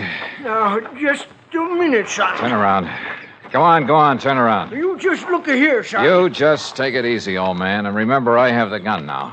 I'll lock you up for this. That's what I'll do. You'll what? Yes, sir. Interfering with the law this way. The law? You? That's right. See? Here's my badge. See? Oh, okay then. Look, Mr. Skinner. You look, you... Hey, how'd you know my name? You are Mr. Skinner, aren't you? Well, sure I am. Amos Skinner. Only it's Chief Skinner to you. Police Chief Skinner. And if you think you're going to get away with this, you... What's your idea? Oh, Chief, it looks like you're just the man I came to see. Huh? Only, maybe you'd better have your gun back. Here. Well, all right. All right, now, you just put your hands up and... Say, now, just a doggone minute. Who are you? Johnny Dollar. Johnny Dollar? That what you said? That's right. The Johnny Dollar? I'm an insurance investigator. Well, Praise be to Betsy. Well, I might have known it was someone like you, the way you outsmarted me. Banging the car door against me that way. Oh, I'm sorry about that, Chief. Well, Johnny, I'm real proud to meet you. And believe me, son, I'm just mighty glad you're here. Oh? Why do you say that? Just you look here, Johnny, over the edge of this road. Look. You see it down there? That car? Is that the car in which Mr. Thomas Hargrave was killed? Oh, you know about that? That's what I came here to investigate. Well, all right then. Now, you listen here to me, Johnny. Well? I'm the one that telephoned down to Mr. Hargrave's insurance company down to New York. So I understood. I did it as a favor to Mary. That's his wife. On account of she was so broke up and all. Never did like her, but she was pretty upset. Very considerate of you, Chief. And I told the insurance company just what I told everybody else. That Tommy Hargrave took this turn in the road too fast. Now, you see the turn right above here?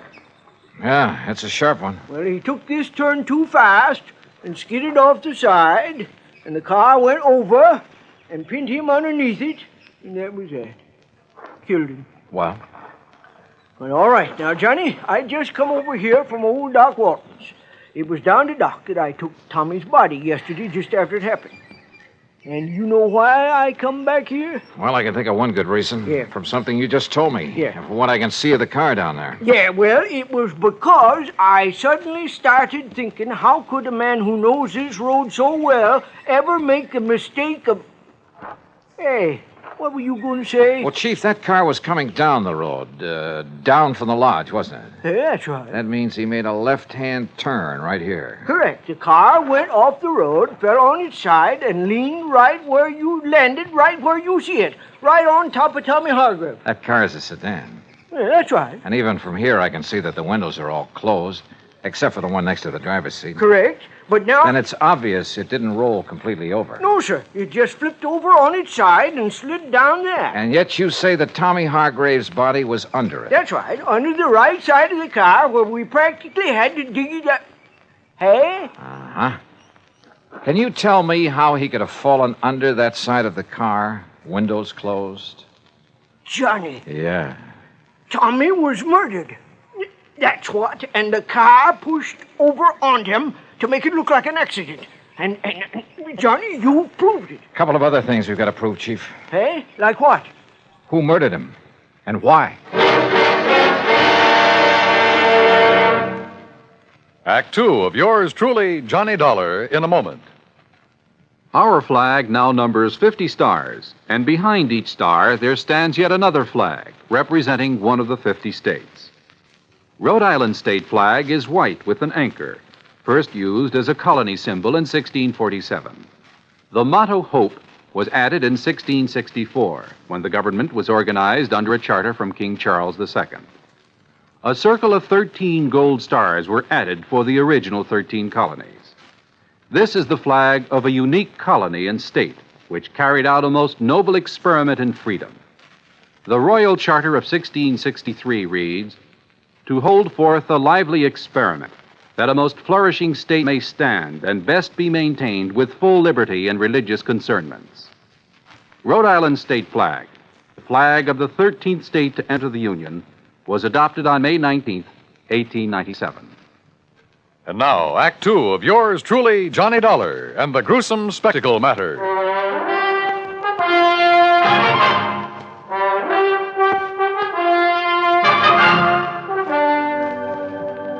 All right, Chief, tell me this. When and how did you learn of this so-called accident that killed Tommy Hargrave? Well, from Mary, his wife. Oh?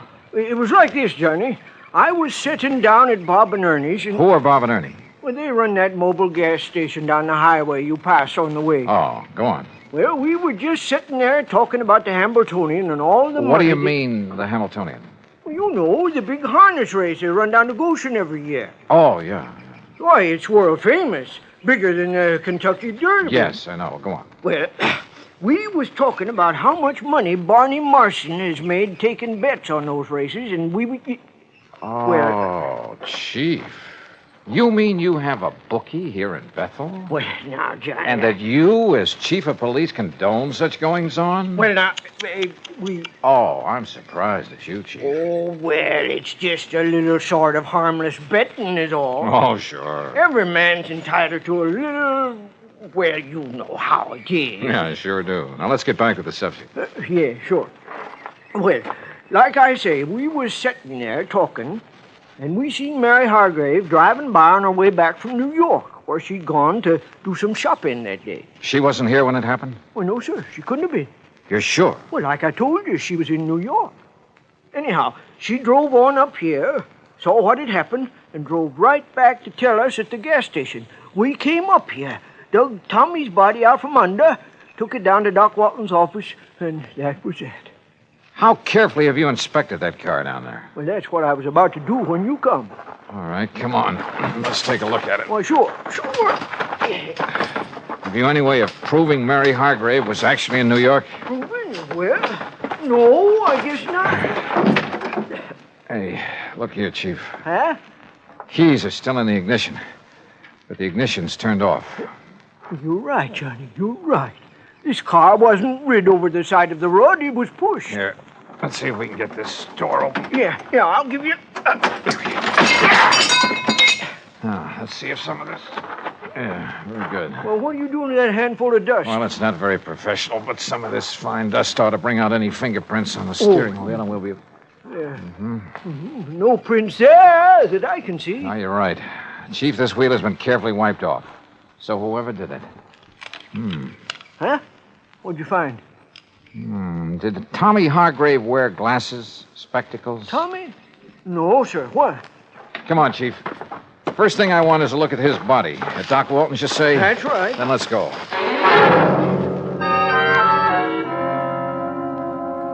Well, as a matter of fact, it was I who suggested to Amos, to Chief Skinner, I should say, that he go back and have another look at that car, Mr. Dollar. Just why, Dr. Walton? Because a couple of things about this body made me wonder. Look here, the way the clothes are torn, as though he'd had some kind of a struggle. Scratches and contusions on his hands. But more important, here. Yeah? Here at the base of the skull, this mark. Up where that car is, there are no rocks, no stones, no anything that could make a mark like this. And there's another on the face below the eye. You know what that looks like to me, Doctor? Oh, what's that? The mark from the butt of a .38 automatic.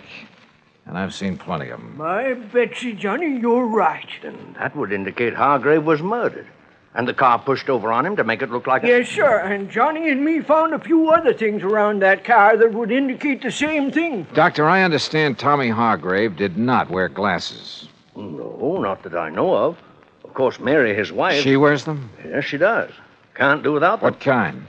Well, just regular tortoiseshell, you know. Something like these, maybe? Well, no. Granted, one lens is smashed and part of the frame is broken, but is this the kind she wore? Yes, Mr. Dollar, I'd say so. Of course, a great many Johnny, surely you don't think his own wife... They didn't get along too well, did they? Well, no, but after all, when any couple's been married 10, 11 years... Also, she just happens to be the beneficiary of his sizable insurance policy. Good heavens, Mr. Dollar. Yeah, I think we'd better pay a little visit to Mrs. Mary Hargrave.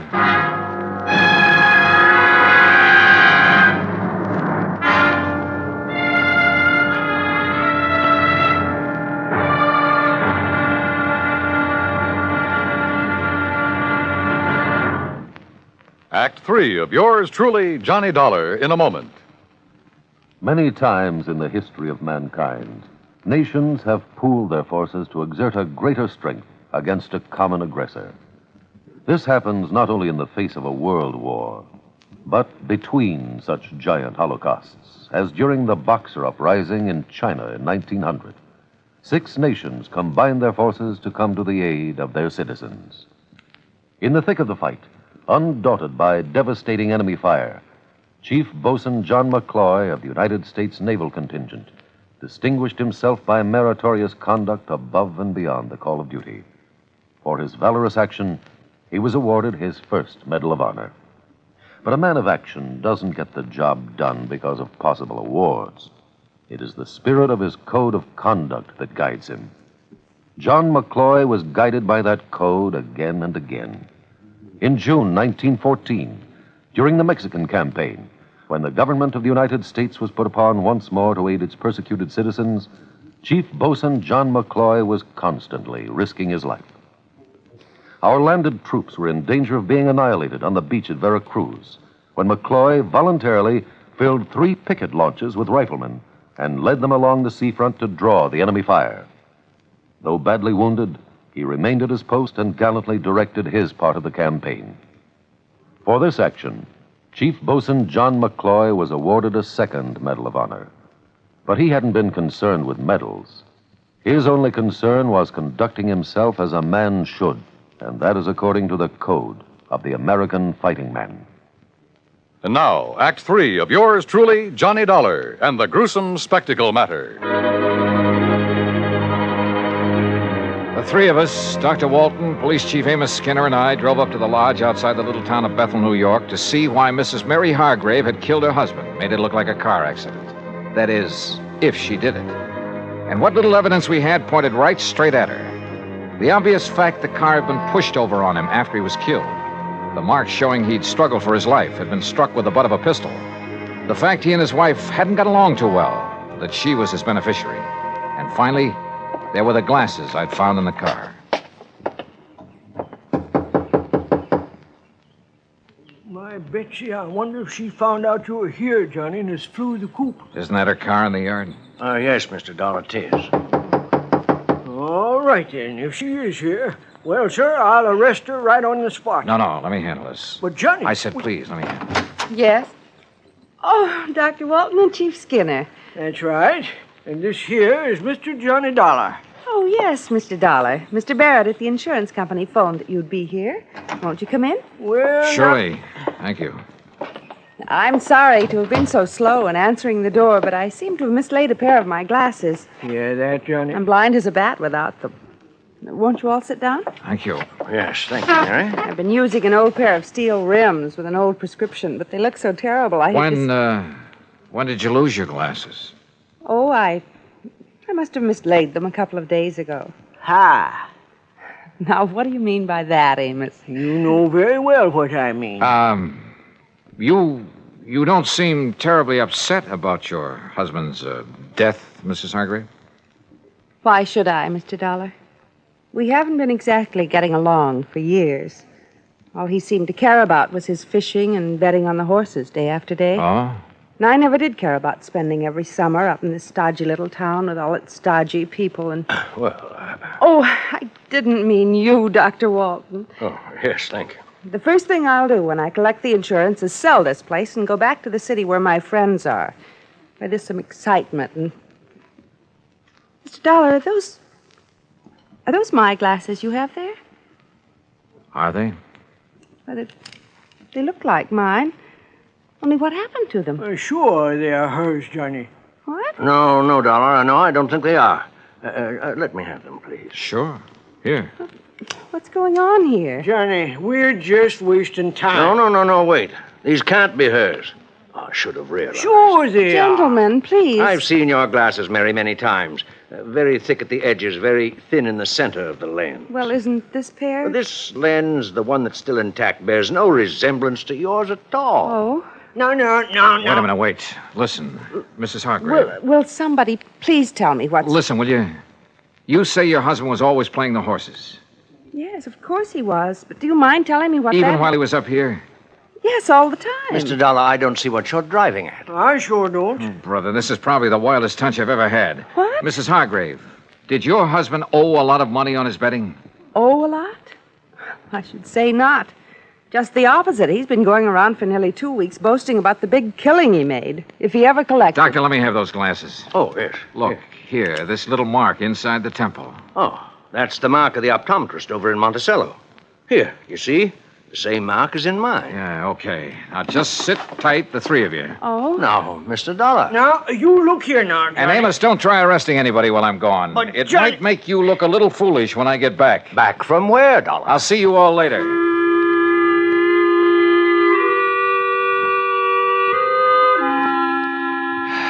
Well, that's really just about all there is to this case. Oh, except, of course, for the fact the optometrist in Monticello had no difficulty at all in matching the glasses I'd found with the prescription of... Yeah, you guessed it. They had belonged to the bookie Chief Skinner had told me about, Barney Marston. Of course, Barney wanted to put up a fight when we faced him with the facts. But then he couldn't seem to explain the various and sundry bruises he was carrying around until we reminded him of the fight he'd had with Tommy Hargrave. Yeah, he'd killed him and pushed the car over on top of him. The reason for it all? Simple. Tommy had won a cool $25,000 from him. Had threatened to put him out of business if he didn't pay, which he couldn't. So, Barney killed him and tried to fake the accident. And you know something? I have a sneaking suspicion Chief Amos Skinner isn't going to stand for any bookies operating in Bethel, New York from here on out. Oh, and Mary Hargrave found the glasses she'd mislaid. Expense account total, including mileage on the rental car and the trip back to Hartford, $148 even. Yours truly, Johnny Dollar.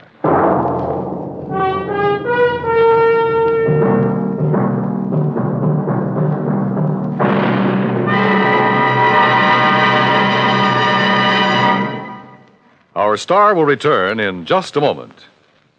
Our flag now numbers 50 stars, and behind each star there stands yet another flag representing one of the 50 states. Kansas' state flag is dark blue, and in the center is the state's seal, surmounted by a large sunflower, the official state flower.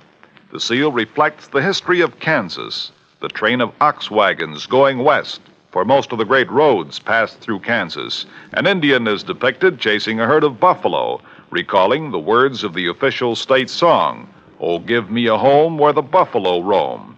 For this truly was the home of the buffalo and Indian. The East is represented by a rising sun, and the promise of future prosperity is indicated by the steamboat on the river and the farmer plowing the field. Above a mountain range are 34 stars, for Kansas was the 34th state admitted to the Union. Over all is the state motto, Ad astra per aspera, to the stars through difficulties. Kansas state flag, the flag of the 34th state to enter the Union, was adopted on March 23rd, 1927. Now here's our star to tell you about next week's story. Next week? Well, listen. I promise you the most unusual case and some of the most unexpected people you ever... Well, join us, won't you? Yours truly, Johnny Dollar.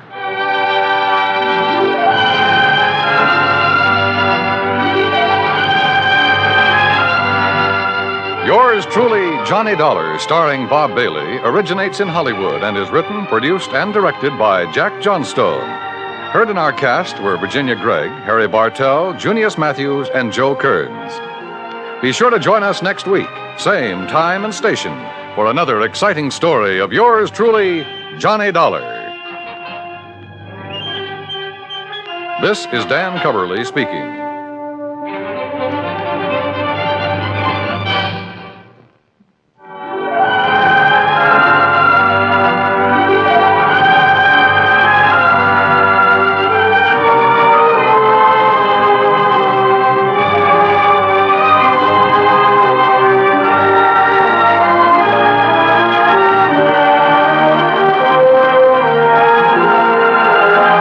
This is the United States Armed Forces Radio and Television Service.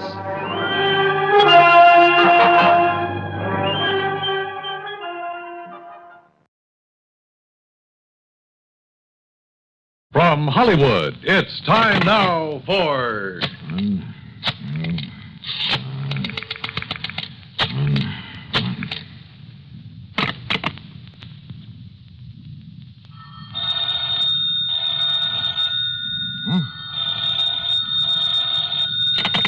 Johnny Dollar. Betty Lewis.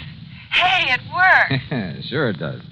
So hang up that extension. Come on back here in the living room. We'll finish up our cocktails and be on our way. Yes, sir. How about that, Johnny? Where'd you learn that trick of making your own phone ring? And the extension, too. From the man who put the extension to my apartment. Yeah, it's kind of a line check. You dial that number and hang up. Then if both phones ring, you know the extension is okay. Oh, what do you know? Yeah, there's another line check number that you can dial. I forgot what it is, and all you get is a busy signal. It could be an awfully cute gag sometime, you know, on somebody who didn't know about these numbers. Yeah. Oh, let's finish our cocktails and go... Oh, Well, I'm sure you didn't make it ring this time. I kind of left your number with my call service. Oh, no, So Johnny. maybe I'd better take it. Huh? Now, listen. If that's some insurance company, well, you can just tell them they'll have to wait until tomorrow. Sure. This is the third time in a week that we've tried to have dinner together. First, it was that Curly Waters who tried to kill you. Oh, And then no. Take it easy. Maybe this call's for you, one of your faithful boyfriends. Oh, well, then maybe I'd better answer it. No, just leave it to me. I'll scare him off. Johnny Dollar. Burton Wells at Masters Insurance and Trust. Oh? I've got to see you, Johnny, here at the office, right away. Well, look, I have a date, Bert, so can't whatever's bothering you wait until some other time? Listen. Huh? You have a date, huh? Yeah, that's right. We're just about to go out for dinner. No. Johnny, unless you get over here right away, you may find you have another date. What? A date with death. Well? Okay, Bert.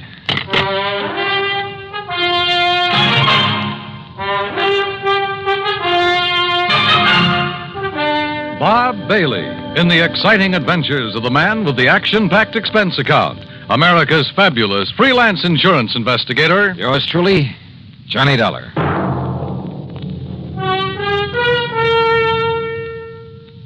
And now, Act One of yours truly, Johnny Dollar.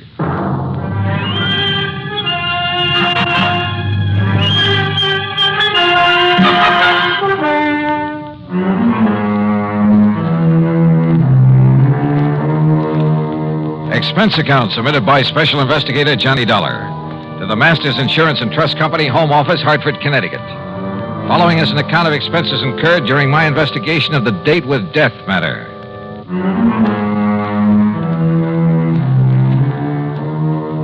I told my date, Betty Lewis, to stay there in her apartment until I called her. Then I spent item one, $1.20 for a cab to Masters Insurance and Trust. Bert Wells was all alone in his office.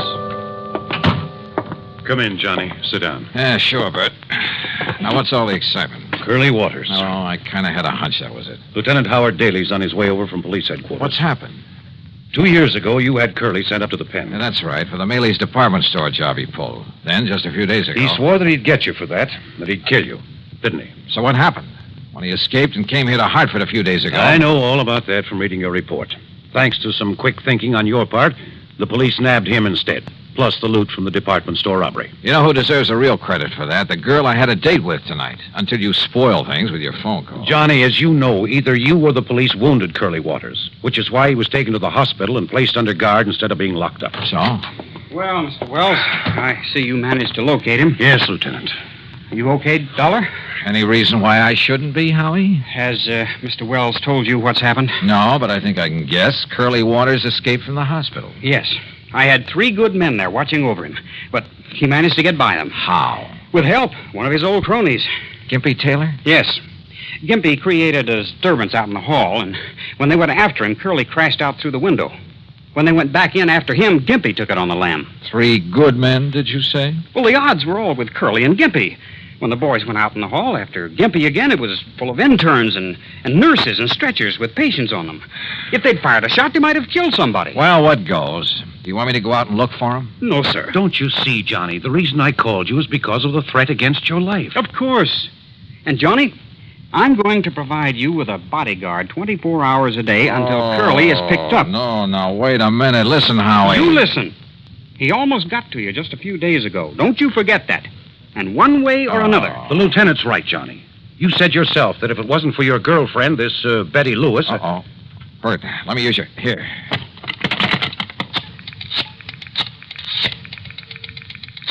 You said one way or another, Howie. That's right.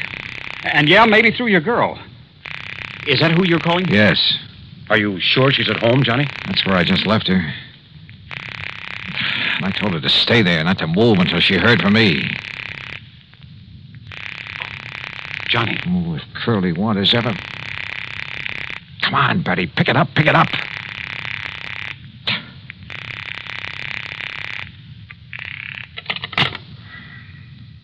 No answer.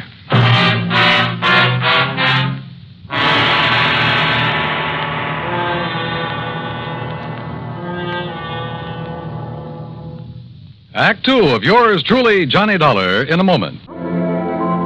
And now, Act Two of yours truly, Johnny Dollar, and the date with death matter.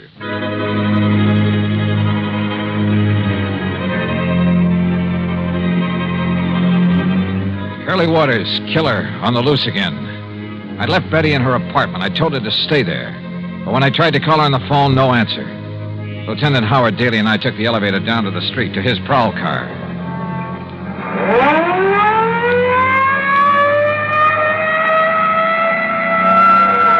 Next turn left, Howie. Take the next left. No. We'll make it the one after that. But it's one way, the wrong way. Yeah, but it'll give us a shortcut. After a couple of blocks. Hang on, Johnny. Hold. Now, it's the third building in the block.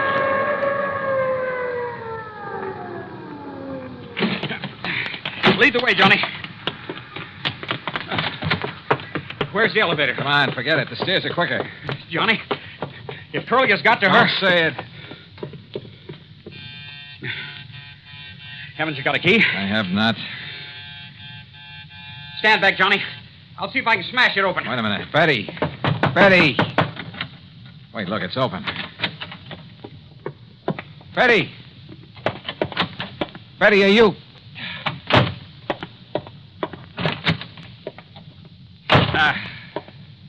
I'm afraid she's gone, Johnny. Just gone. We went over the apartment with a fine-tooth comb, hoping to find some clue as to where she'd gone. Yeah, and how she'd gone. Curly was a desperate man, likely to do anything. Betty had left in a hurry, we were sure of that, because the closet in the foyer was left open, the coat hanger lying on the floor, and because of the way she'd left the front door unlocked. But that was all we knew. At least there was no sign of a struggle. Because he probably had a gun. And your girlfriend probably knows he's one of the best shots in the country. All right, Howie, now listen. Huh? No, let me take it, Johnny. But it may be. I'll get it. Hello? Lieutenant Howard Daly there?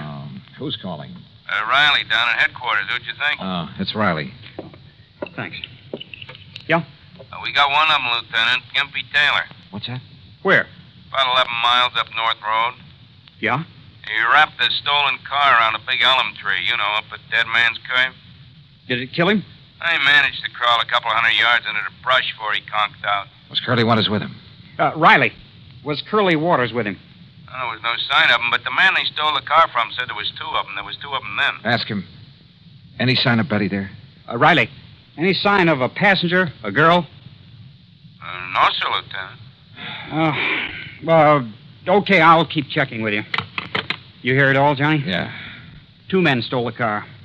So the other one must have been Curly. Yeah, but whether they were both on the rack and Curly was able to get away...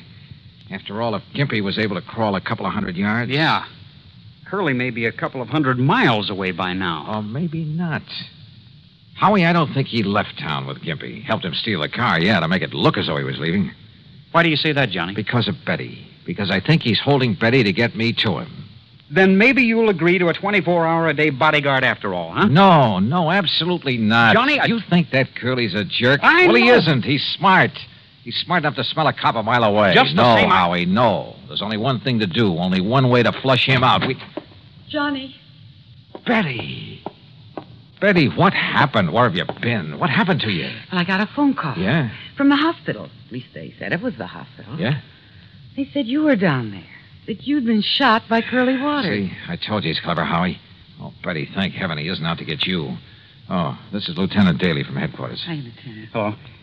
What were you going to say, Johnny? I say he's clever. This means that Curly's still in town, still gunning for me. He called Betty to get her away from this apartment, knowing that I'd come here. Johnny. Yeah. And he might have been here waiting for me if you hadn't come, too. But he's smart enough to want to catch me alone. So, Howie, it means there's only one bait in the world that'll bring him out in the open.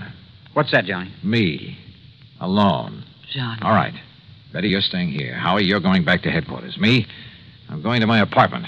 I'm going to sit there and wait for him. Oh, Johnny, no. Okay. Sure, Johnny, you go right ahead. But I'll have enough men hidden away surrounding that place of yours. No, then you'll never get him. Then he'll have to skip out. Maybe skip the country. I'd like to see him try it. Howie, he's an actor, a good one. If that costume of a priest he was going to use before, he can... Well, in that, he could have walked right by you or me or anybody else and never have been recognized. And with a phony passport, which he already has, he'll skip the country, all right. But when he comes back, I won't know. I won't be ready for him. Right now, I am. Oh, but please, Johnny. Yeah, listen. No, Howie. But You'd be a sitting duck for him. Sorry. It's the only way. Act 3 of yours truly, Johnny Dollar, in a moment. Now, Act 3 of yours truly, Johnny Dollar. Johnny Dollar, pigeon, maybe soon to be a dead one. But the only way to bring Curly Waters out in the open was for me to wait for him. Wait for him to come and try to kill me. So after making Betty promise to stay in her apartment and Lieutenant Daly to go back to headquarters, I went over to my own apartment. And I waited. Believe me, I felt anything but brave. But I'd rather take my chances on having it out with him now than spend the rest of my life knowing he was still alive, somewhere, still gunning for me. That sooner or later he'd catch me off guard. 11 p.m., 12, 12:30. Huh? My impulse was to raise my gun and pull off a couple of shots right through that door. Yeah? Who was it? It's Howie. Open up. Oh. Oh, Howie, what the devil are you doing here? Just checking up, Johnny. Checking up. You got a bunch of your boys scattered around out there? No. Those bodyguards you were talking about? No, Johnny, but listen, will you? Sitting here alone, waiting for him, you're taking too much of a chance. Can't you get it through that thick skull of yours? I tell you, it's the only way to make him show himself. And I tell you, it's the surest way in the world to get murdered. You don't think I'm able to take care of myself, huh? I didn't say that. Well, then? I'm a cop, Johnny. I just can't let you do this. Oh? You mean you're worried that maybe you'll be set down to pounding a beat again? Oh, no, you crazy fool. I'm worried about you. Won't you change your mind? No. Now you better leave, Howie, and for heaven's sake, don't come back again. But unless I do, how can I tell? How will I know? Oh, you'll know. If he does come, and I'm sure he will, if you don't scare him off. I hope and pray he doesn't. Well, when it's all over, I'll call you. Johnny, if he kills go you... on, Howie, will you? You're just holding things up. And don't tell me he doesn't know you've come here. So go on, baby, beat it. Okay. And you give me your word that you won't come back until I call you. But what if he gets you? Your word on it? Okay, Johnny.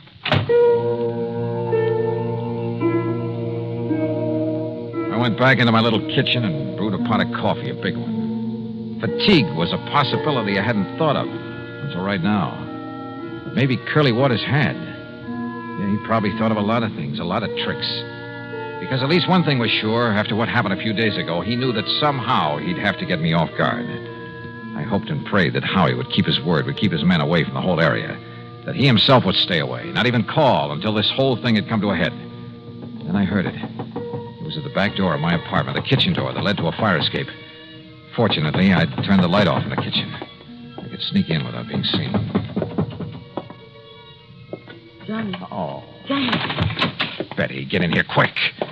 Oh, why did you come here? Oh, Johnny, I've been crazy with worry. Didn't the lieutenant have brains enough to put some men around your place to keep an eye on you? I threw an old tin can out the window, and when they went to investigate, I sneaked out the back way through the alley. Betty, you're insane to have come here. Don't you see? If Curly comes and there's a lot of shooting... You think I could just sit there knowing what might happen here any minute?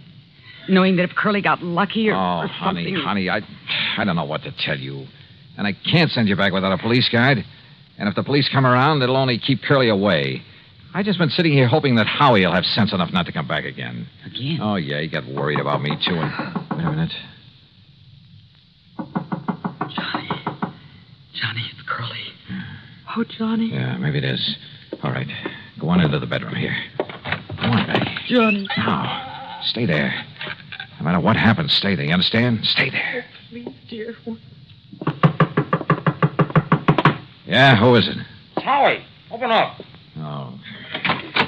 I told you, Howie, you idiot. You would... Just don't try to raise that gun, Dollar. Curly. Drop it. Drop it, Dollar.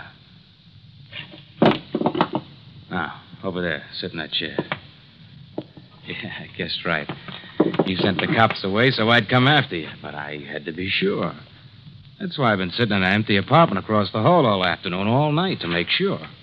That's how I knew what the lieutenant's voice sounded like. Real clever boy, Curly. All right.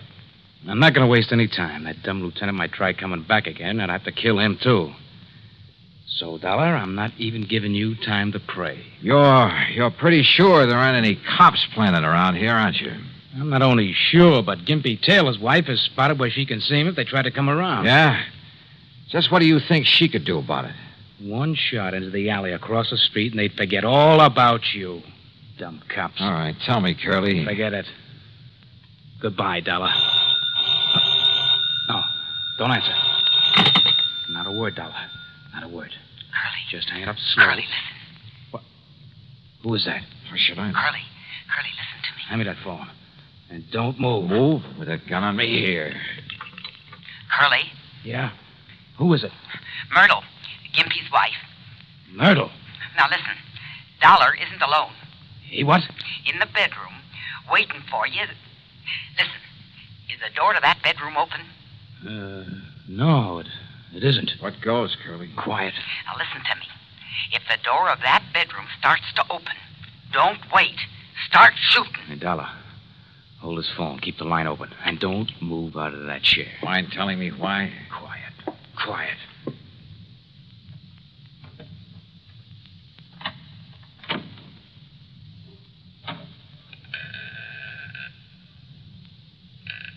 No, you don't. But I do.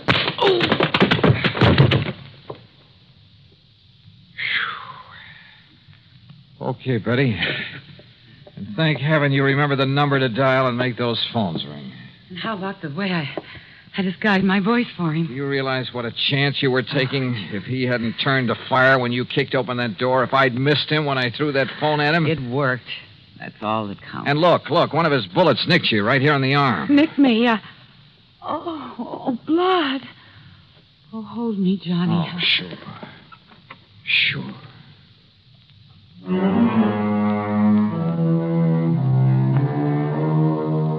Yeah, Curly's back in the clink. And this time to stay. When the necessary papers were signed, I hauled him over to the state pen myself. So, expense account total, including transportation, $47 even. Ready? Ready, Lewis? Well, I'll tell you this. If I were the marrying kind, believe me. Yours truly, Johnny Dollar.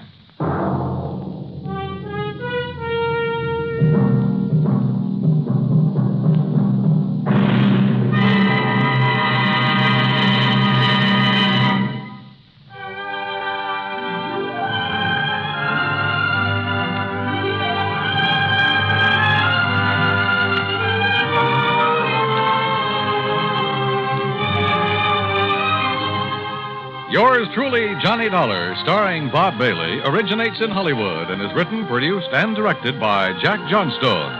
Heard in our cast were Lucille Meredith, James McCallion, Russ Thorson, Sam Edwards, and Herb Vigran. Be sure to join us next week, same time and station, for another exciting story of yours truly, Johnny Dollar. This is Dan Cubberly speaking.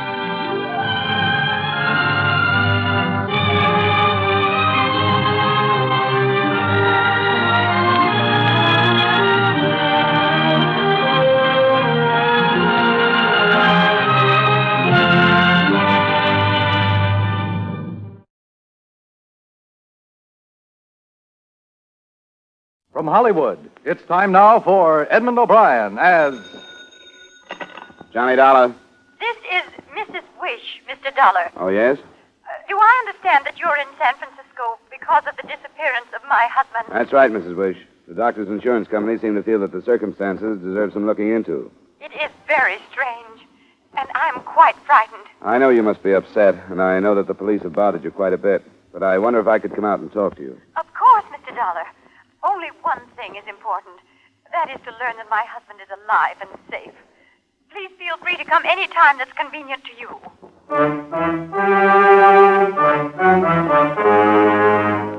Edmund O'Brien in a transcribed adventure of the man with the action-packed expense account. America's fabulous freelance insurance investigator. Yours truly, Johnny Dollar.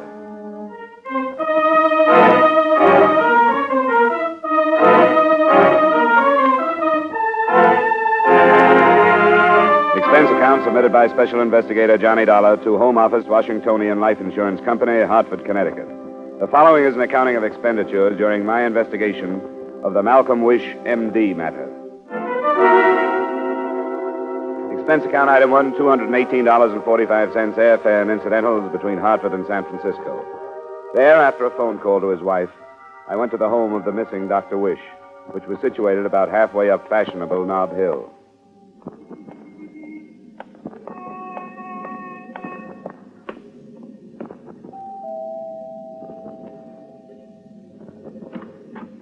Good morning. Oh, Mrs. Wish is expecting me. My name is Dollar. Yes, she is. Come in. Thank you. You're the insurance investigator. That's right. I'm the daughter. My name's Cecil. You learn anything about Father? Not yet, but I just got here this morning. Sure, should have realized that. I'd like to talk to you about it. Do you mean you think you know some other things that other people don't? Some other people. You haven't told the police? No, I didn't like the man who came here, Lieutenant Hughes. I don't want to talk to you until after you've seen her. Sure, anything you say. Where are you staying? The Cleveland Hotel on Sutter. I'm going to be downtown. I'll meet you at the coffee shop at noon. Okay, Cecil, I'll be there. Now, where can I find your mother? The second door leads to the morning room and a view of the bay. She's waiting, so just walk right in. And don't mention what I said to you. All right. I'll see you later. Yeah.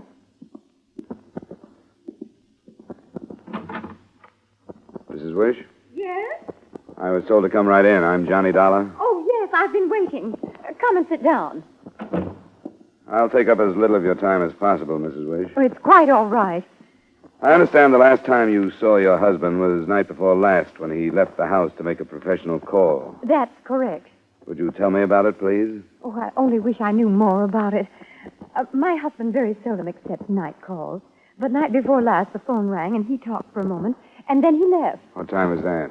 A little past 9. Isn't it his habit to let you know where he's going when he goes out at night? No, I'm afraid it isn't anymore. Once it was, yes. And you didn't hear him mention the name of the patient that called him? No. I was out of the room, and he answered the phone himself. Well, he must have said something to you. Well, he seemed to be in a hurry. And he told me he'd be back in an hour or so, that it was an emergency. Naturally, we assumed that it was one of his regular patients. So yesterday, my daughter and I started phoning them. We got the names from Dr. Huber. He's the other doctor in your husband's office? Yes. I believe he's called some of Malcolm's patients, too, but none of them seem to have phoned that night. Oh, I'm terribly worried, Mr. Dollar. We'll do everything we can. How do I get to his office from here, Mrs. Wish? It's in the Tide building on post.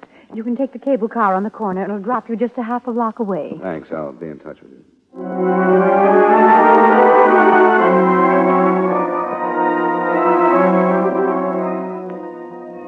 right in, Mr. Dollar.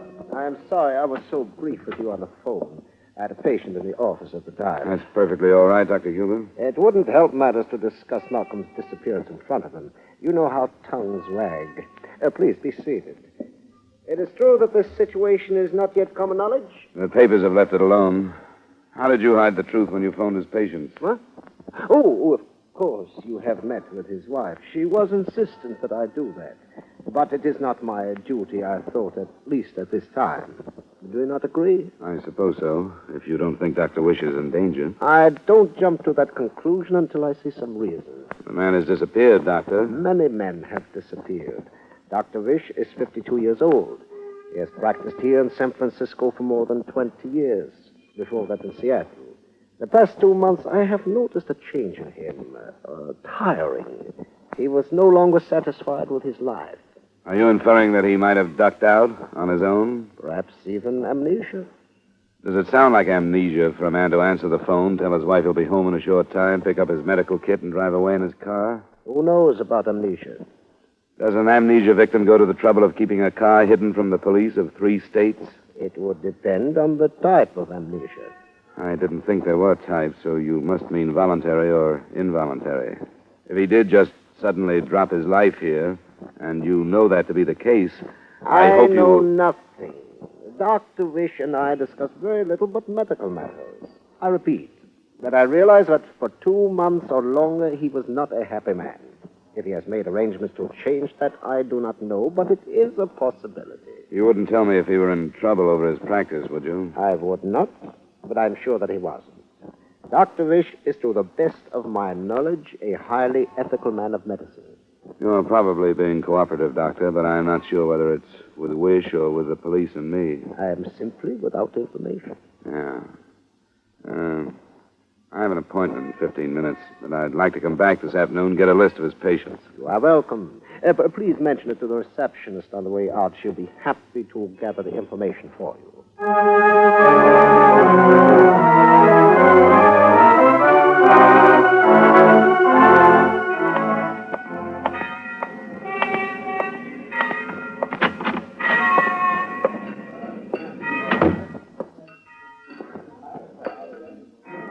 Good afternoon, sir. Would you prefer a table or the counter? I was supposed to meet someone here at noon. 5 after, sir. Yeah, I know.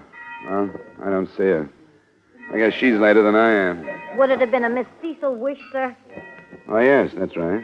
Then if you're Mr. Dollar, she phoned and asked me to tell you that she wasn't able to lunch with you, but that she would be reached by phone at her home any time after 2.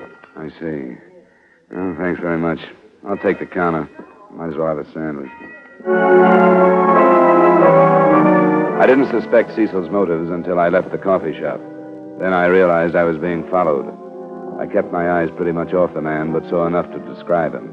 Medium height and a broad-shouldered suit, and the hair that showed below a hat was so white blonde that I thought it must have been bleached. He followed me to a drugstore where I phoned Lieutenant Hughes, the detective on the case. Then my shadow followed me aboard a Market Street bus and dropped off a block after I did. He was lounging on a corner when I went into police headquarters.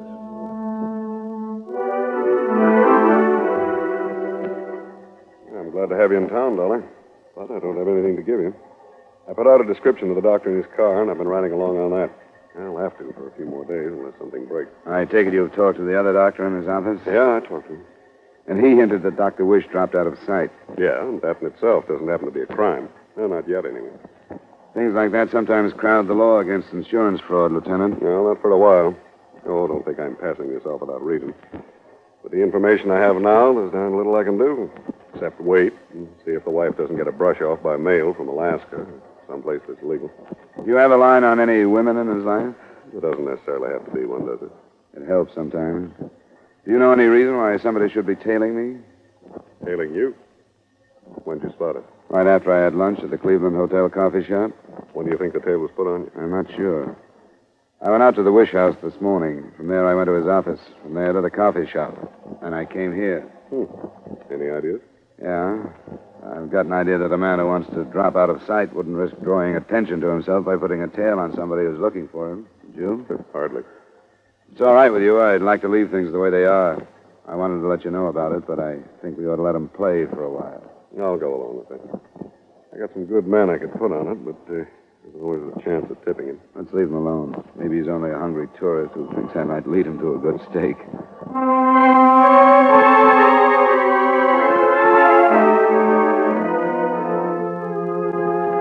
He followed me back to the doctor's office, and he was waiting for me 15 minutes later when I left with the names, addresses, and phone numbers of what I'd been told were all the patients of Dr. Wish. By this time, I was learning a few things about the man following me. He was good at it. Unobtrusive, not too eager, yet never losing me, though I didn't make myself too easy to follow. I let my shadow watch me buy some stationery and a paper near my hotel. Then I went up to my room, hoping he'd relax downstairs. I checked in the corridor 3 times in the next half hour, and then at 2:15 I phoned the Wish House.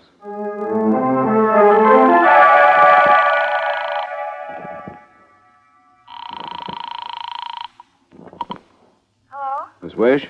Yes, who's this? Mr. Dollar. Oh, I'm sorry about not meeting you. Something came up that I couldn't get out of. You may have more trouble getting out than even you figured on. What'd you say?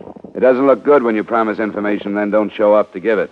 Why did you really make that date and then not show up? I couldn't help it. There wasn't anything I could do about it. What is this information you have? You can give it to me now, can't you? Not over the phone. I'll come up there. No, because Mother will be here. I'll have to meet you someplace. Are you at your hotel? I can be any time you say. Where then, the bar? I think it'd better be my room. Well, that... All right. I'll be there at 8:30. Which one is it? 8:30? Why so late? Because Mother will be here and I'll have to sneak out. You sound as if you've learned something, have you? We'll talk about it when you get here. The room is 323. Don't stop at the desk. Come right up to the 3rd floor and wait near the elevators. I'll be a minute or so late. Why do I have to Never wait? mind. Be here. If you stand me up again, I'll see that the police make the next date with you.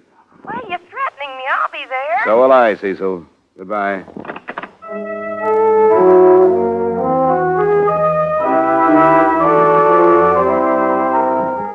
I left as soon as I'd hung up and led my shadow away from the hotel. Before, I thought there could have been any contact between him and Cecil Wish. I kept him moving the rest of the afternoon and away from phones as much as possible while I called on some of the missing doctor's patients.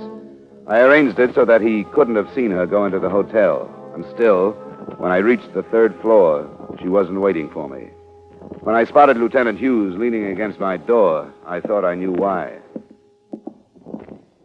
Where the devil have you been, Dolly? Thought we'd lost you. I've been trying to do my job. Did you scare a girl away from here? Or did you notice? There's a time and place. Tell me, has this man stopped tailing you? No, he's waiting across the street from the entrance. Why, Lieutenant? Dr. Wisher's coat, hat, shoes, and a suicide note were found on the Golden Gate Bridge about an hour ago. Uh-oh. Have they found his body? Not yet. And now explain for what possible reason this guy should have been tailing you.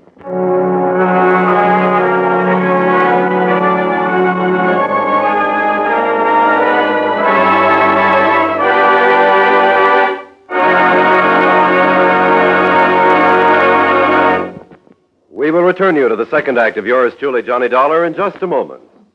George Raft, popular screen star, plays Rocky Jordan, an American in Cairo. His mission, adventure. Every week starting next Wednesday over most of these same CBS stations, George Raft as Rocky Jordan gets enmeshed in new, often bizarre exploits.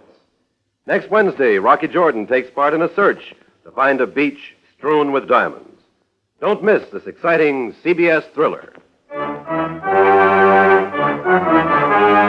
now, with our star, Edmund O'Brien, we return you to the second act of yours truly, Johnny Dollar.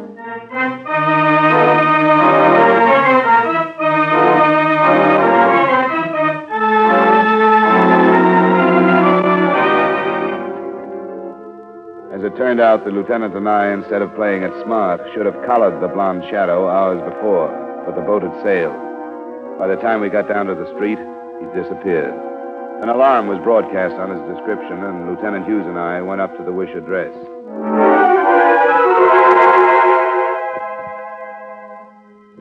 This doesn't seem possible. I've steeled myself to accept almost any kind of horrible news, an accident, some sudden illness, anything, but not this. Didn't your husband in any way show that he might have been despondent? In no way. Was there any trouble between you and him? We were normally happy little spats.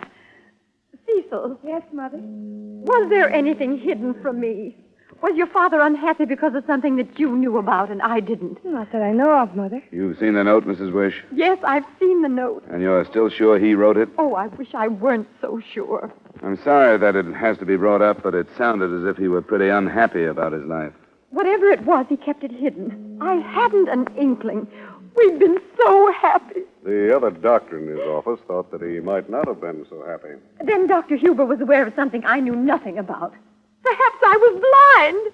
Oh, I just don't... I'm awfully sorry. Now we're going to have to talk about it. Oh, I just... She's doing quite well, don't you think? Not as well as you are. I'm not trying. What are you doing? Being honest. Father's not dead, and I think she knows it. I'm glad you're so sure. It's not a suicide from the Golden Gate Bridge. That's too much. Come on out in the other room. I'm going to get myself... We'll be back in a minute, Lieutenant. Yeah, all right. Cecil, where are you going? I'll come right back, Mother. Father had no reason to take his life. What do you think has happened, then? I was going to tell you what I thought when we planned to meet at noon, but I changed my mind. Is it a change of mind what came up that you couldn't get out of? It's harder to get away from than a lot of things. First, I thought that he was playing a dirty trick on me. Then I wondered if I wouldn't be playing a dirtier one on him by telling you about it. You changed your mind about meeting me at 7, too. I got the news about the things on the bridge just as I was leaving. Father's reached what they call the dangerous age. I guess it is. He finally fell in love. I don't envy him. Dr. Huber diagnosed it as possible amnesia. A typical Huber diagnosis.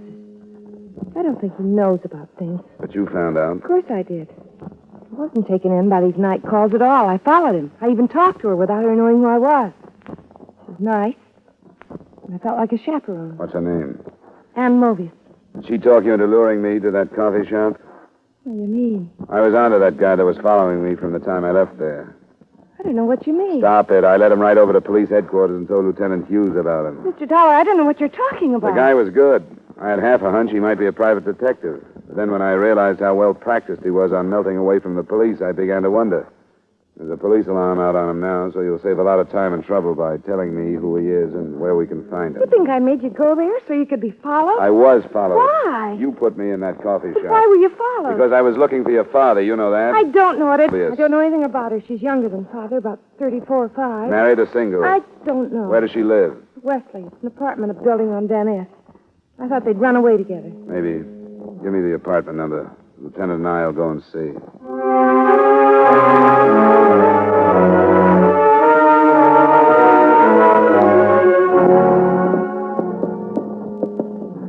It'll be the next one.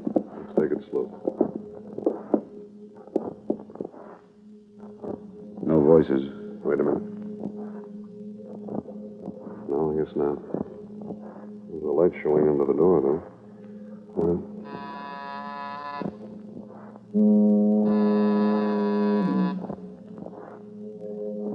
Try it. Yeah. It's locked. Here, I'll get it.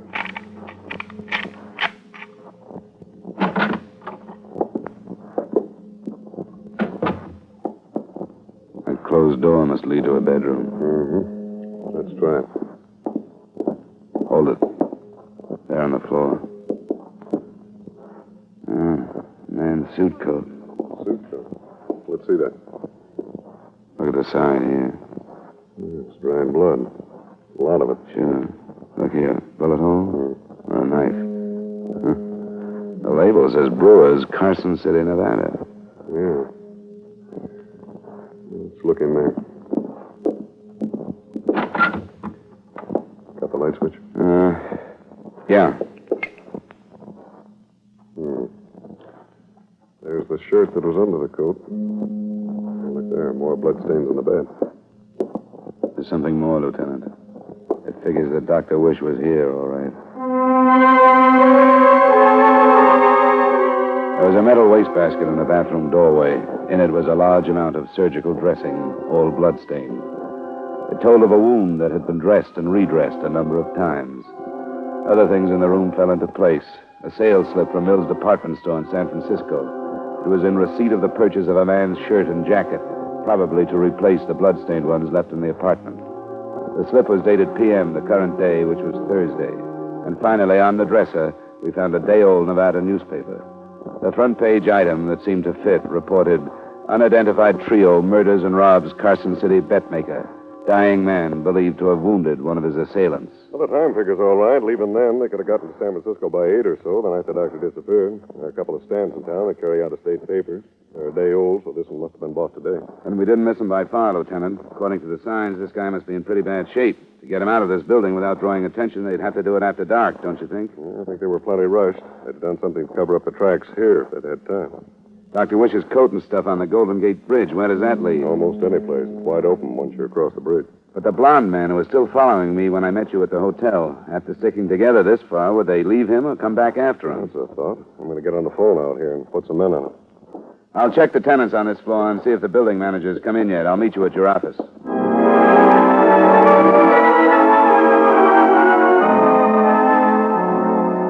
I got nothing from the building. The woman, Ann Mobius, hadn't lived there long enough to become friendly with anyone. The manager knew that she had received men visitors now and then, but that was all. Nobody had seen an injured man enter or leave.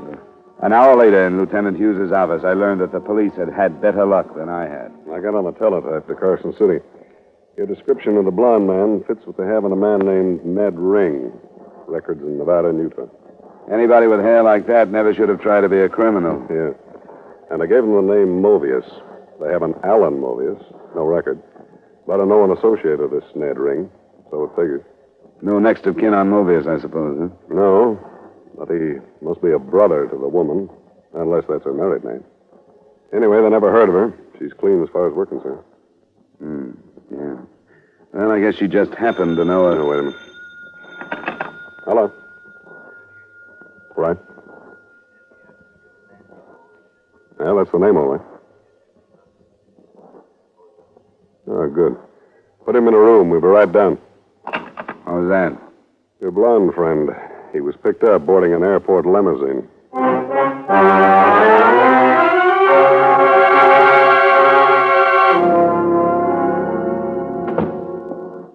Well, Ring, Glad to see you. Look, I don't know what any of this is all about. You got no right to hold me. What happened, Ring? Did your buddies duck out on you? What do you mean my buddy stuck out of me? Where were you flying to when you got picked up? The other cop got my ticket. It says L.A. I got a right to go to L.A., haven't I? Is that where your buddies are going? What buddies? I was going alone. Why weren't you going to Carson City? Look, what's eating you two? You must have me mixed up with somebody else. Your name is Ned Ring, isn't it? Yeah, sure it is. How do you think we found out what your name was? Well, he had it all over me.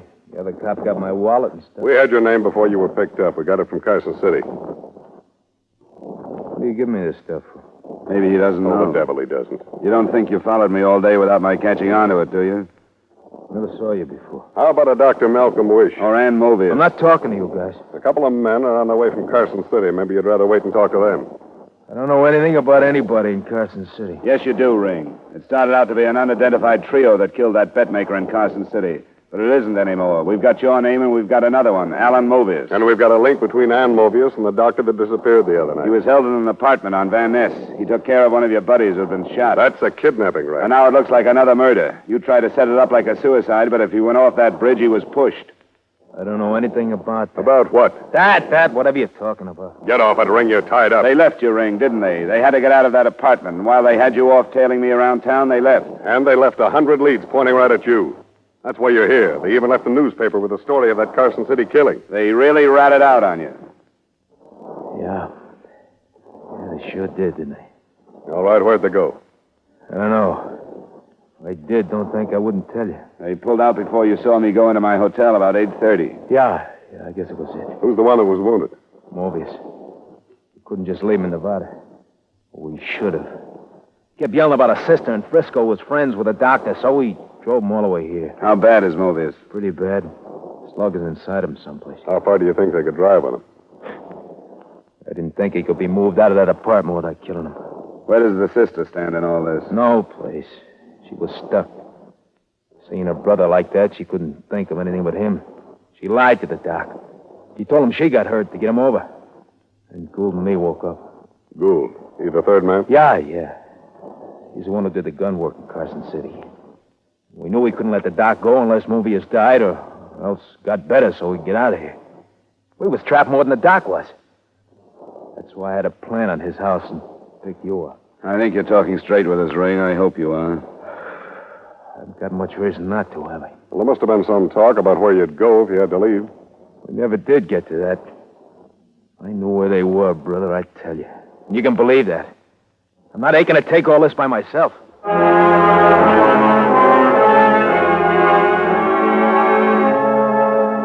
was able and willing to supply some more pertinent information, such as a description of the other man, Gould, and the make, model, and license number of the car they were driving. Even with that, it looked like the case would stretch over into the next day. But at 11:30, Lieutenant Hughes got a phone call from Petaluma, a small town some 30 miles north of San Francisco. All that drugstore. Douglas was handed a prescription for a painkiller that he had his doubts about. It was filled out by a Dr. A. Wish. He called the sheriff's office, and they have a man on the customer. Yeah, this is probably it.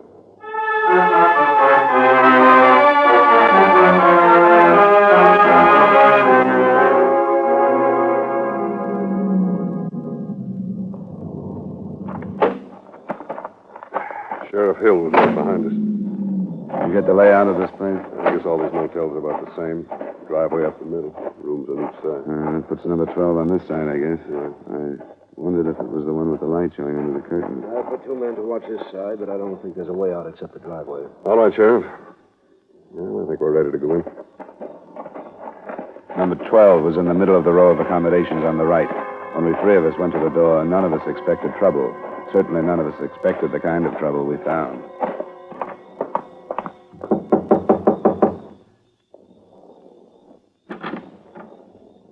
Yes? Police. Where's Dr. Wish? Police? I am Dr. Wish.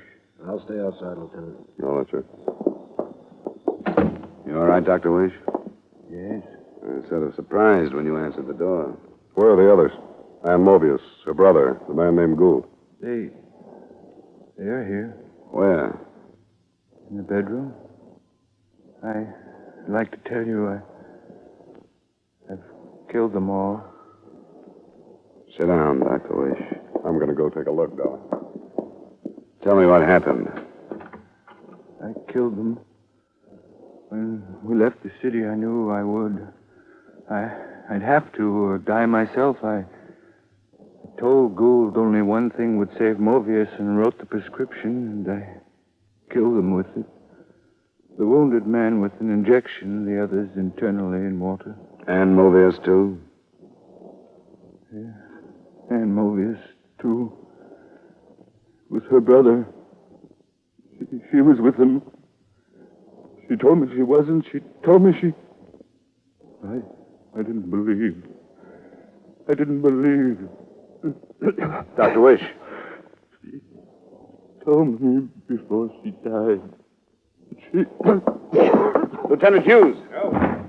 We have to get him to a doctor. He's got some of that stuff himself.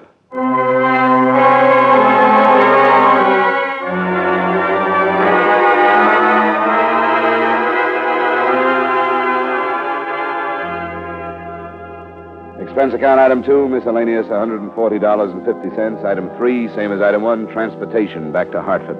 Expense account total, $577.40. Remarks? We got Dr. Wish to a doctor in time to save his life. So your policyholder, although alive, is also a triple murderer. He claims it was justifiable, but at the same time, it was premeditated, so there's a fine line to draw. What I keep remembering is that his daughter, Cecil, said he had reached the dangerous age. And I guess he had. Yours truly, Johnny Dollar.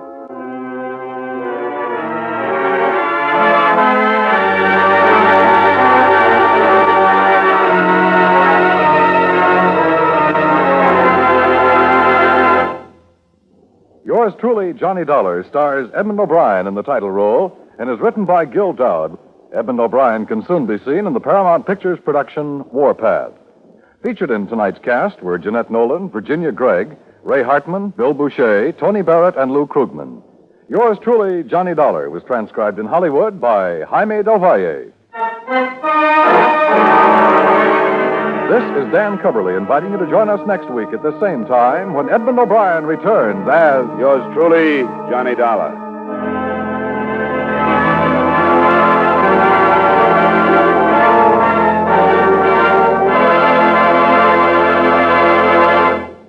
For your security, for your country's security, invest regularly in United States defense bonds. Buy them automatically through the payroll savings plan where you work. For personal security, for America's defense. Now, let's all buy bonds.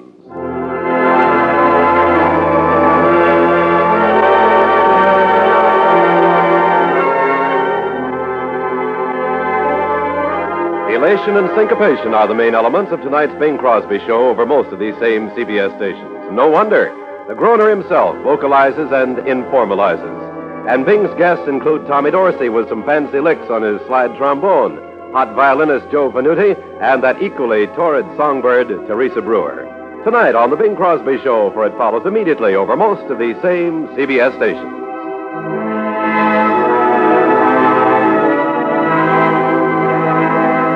This is CBS, the Columbia Broadcasting System.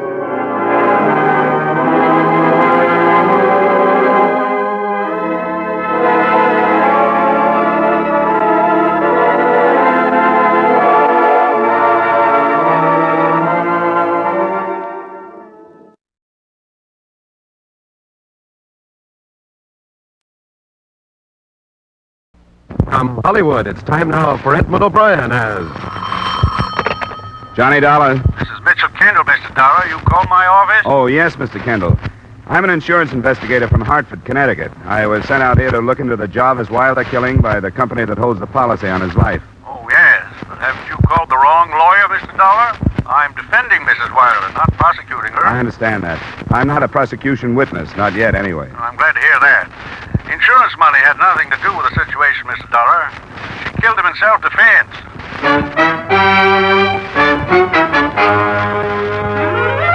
Edmund O'Brien in another adventure of the man with the action-packed expense account, America's fabulous freelance insurance investigator. Yours truly, Johnny Dollar.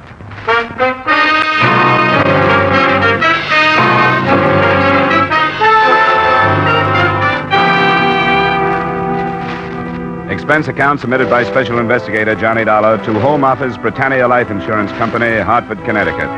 The following is an accounting of expenditures during my investigation of the Jarvis Wilder matter. Expense account item 1, $150.50, airfare and incidentals between Hartford and Farmington, New Mexico. It was shortly after noon when I reached the drowsing western town. I checked into a hotel and read in the local paper that the county grand jury at any moment was expected to indict the widow, Mrs. Alma Wilder, for the murder of her husband. I contacted her lawyer by phone and a few minutes later walked into his office.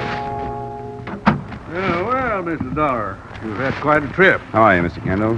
Yeah, it's a lot of miles from Hartford. Not too many hours these days. Let's sit down. Thank you. Well, I read the papers. The indictment comes any minute, huh? Yes, it didn't take long. From arrest to conviction with as little cost to the taxpayer as possible. That's the way they like it.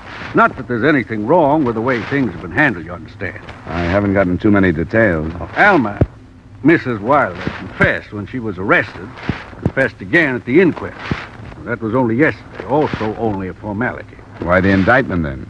Why doesn't she plead guilty and get it over with? Because I won't let her. I want a trial, because I'm going to get a not guilty verdict for her, on the grounds of self-defense and temporary insanity. Those grounds have sprung a lot of widows, I guess.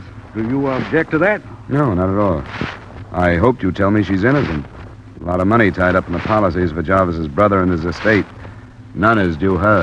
I wish I could help you on that. Were you planning on going out to the ranch? Yeah, I thought I might. Why? I wanted to warn you about what kind of people they are. What kind are they? They've been the most hated people in this part of the state for 2 generations. Russell is a twin brother, you know, and he has not only the appearance of Jarvis, but every single bad quality: selfishness, cruelty, conceit. Russell has a wife, too, hasn't he? Yes, Rosemary. And if she shoots him, I won't be surprised. But I'd advise you to be careful if you're going out there. Don't push too hard. They like to run people off their property. I'll watch it, thanks. Yeah. Just what do you expect to accomplish, Mr. Dollar? I've got to make a report, that's all. Murder, it's routine. If you still have any idea I'm working with the prosecution to set up a motive for your client and turn it into a first-degree charge, forget it. I'm not.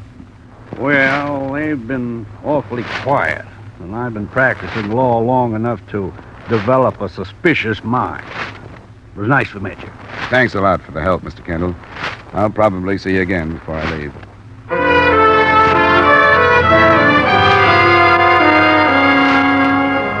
The Wilder Ranch was about 15 miles out of town. By report, some 5,000 acres and cattle range. I wheeled a rented car up a road that led to a large house resting on a knoll among a few pine trees. There were some outbuildings, and finally a grizzled character who got up from a bench to stop me as I neared the house. You got business here? That's right. Well, you'll have to wait. Ain't nobody at home. What kind of business? Nothing to do with ranching. My name is Dollar. I am here from the east to get a report on the shooting of Jarvis Wilder. What's that? I said I'm from the east. What's your interest in the trouble? And I've been hired by an insurance company to get a report on it. Where'd you say you was from? The east, Hartford, Connecticut. My folks come from thereabouts. Come west in the 80s. You heard of the Shrimes back there? No, I don't think so. My daddy had 6 brothers, so some of their kin is still around. Hazardville is where we sprung from.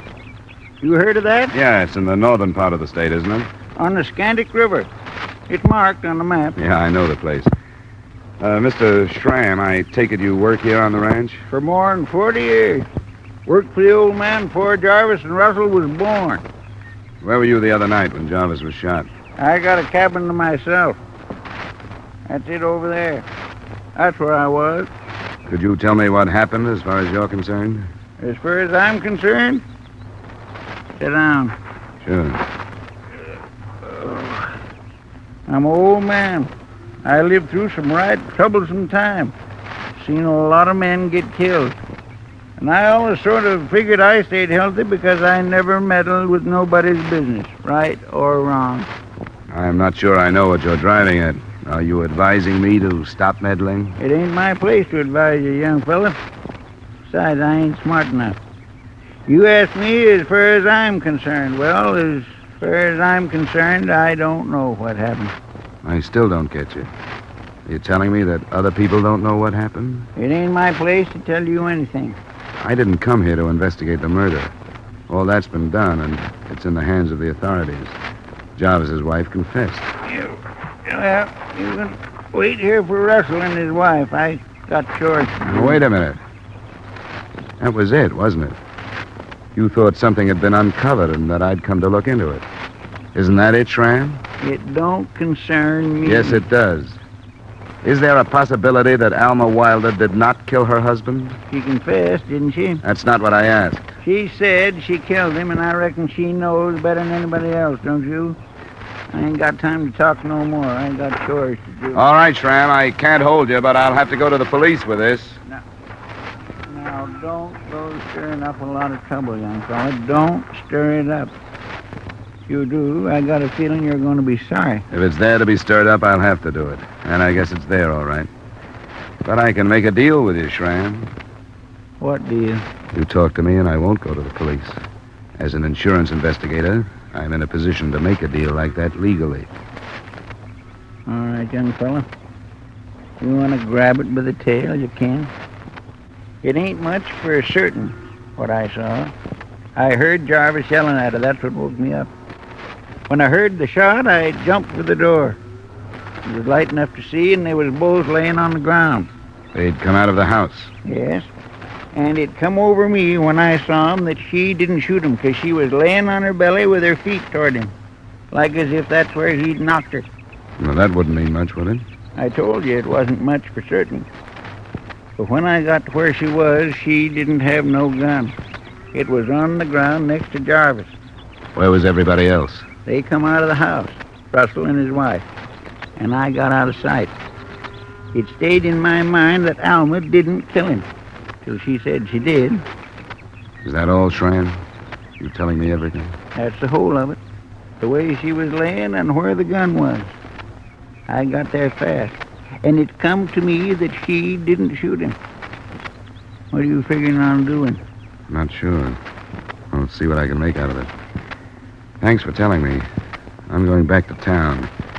You can count on my confidence, but if anything develops, I may have to talk to you again. You ain't going to stay till Russell and his wife come back? After talking to you, I think I'd better get to them later. And if you don't feel like it, you don't even have to tell them I was here. I won't. It ain't my business that you come, and it ain't their business that I talk to you.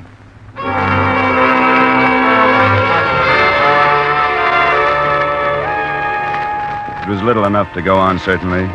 Back in town, I approached the authorities on the basis of wanting a routine report. The investigation was no more thorough than could be expected. A confession, naturally, would do away with the usual need for examination. There were photographs to record the position of the body, etc., results of ballistic comparison tests to establish the fatal weapon, a .30-30 rifle. That was about all. The autopsy report hadn't as yet been added.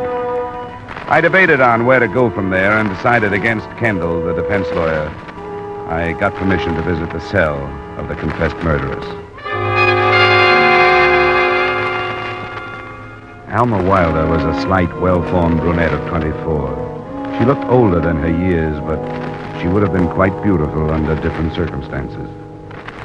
I don't understand why you've come to see me, Mr. Dollar. I told him all how it happened. Didn't you talk to him? Yes?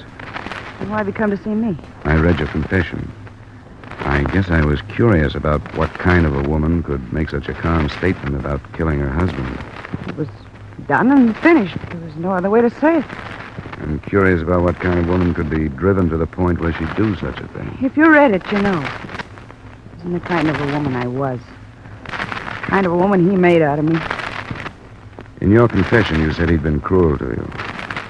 What kind of cruelty did you mean? I won't talk about it. Physical cruelty? Physical. Yes.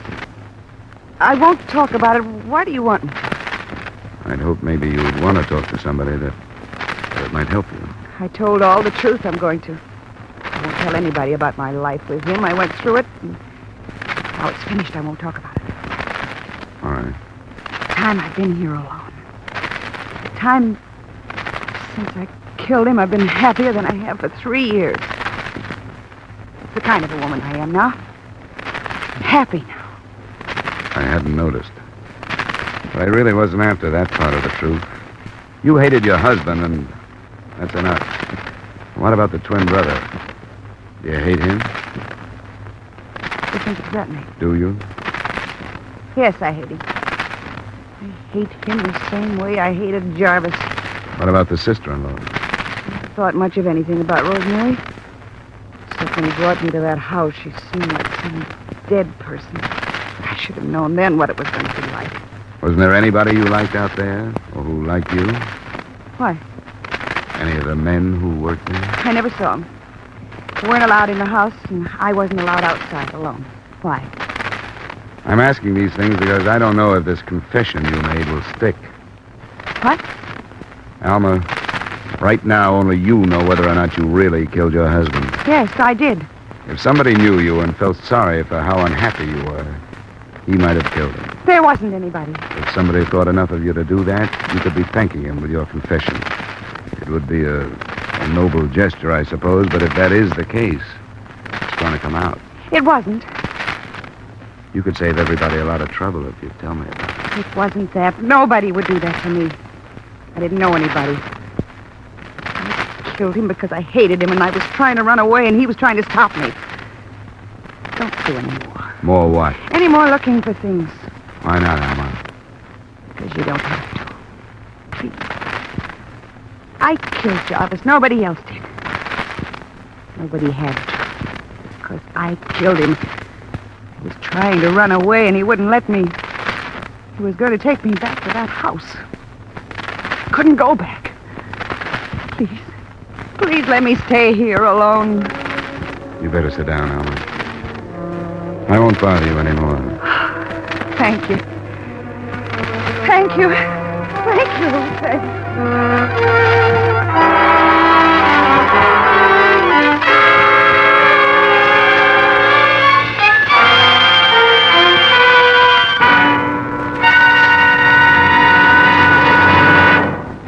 We will return you to the second act of yours truly, Johnny Dollar, in just a moment.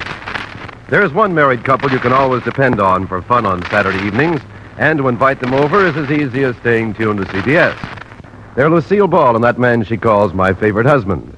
You don't have to get involved in the strange predicaments they do. All you have to do is sit back and laugh at the results. How's for asking them in this evening? Lucille Ball and my favorite husband will be waiting on most of these same CBS stations. Now, with our star, Edmund O'Brien, we return you to the second act of yours truly, Johnny Dollar.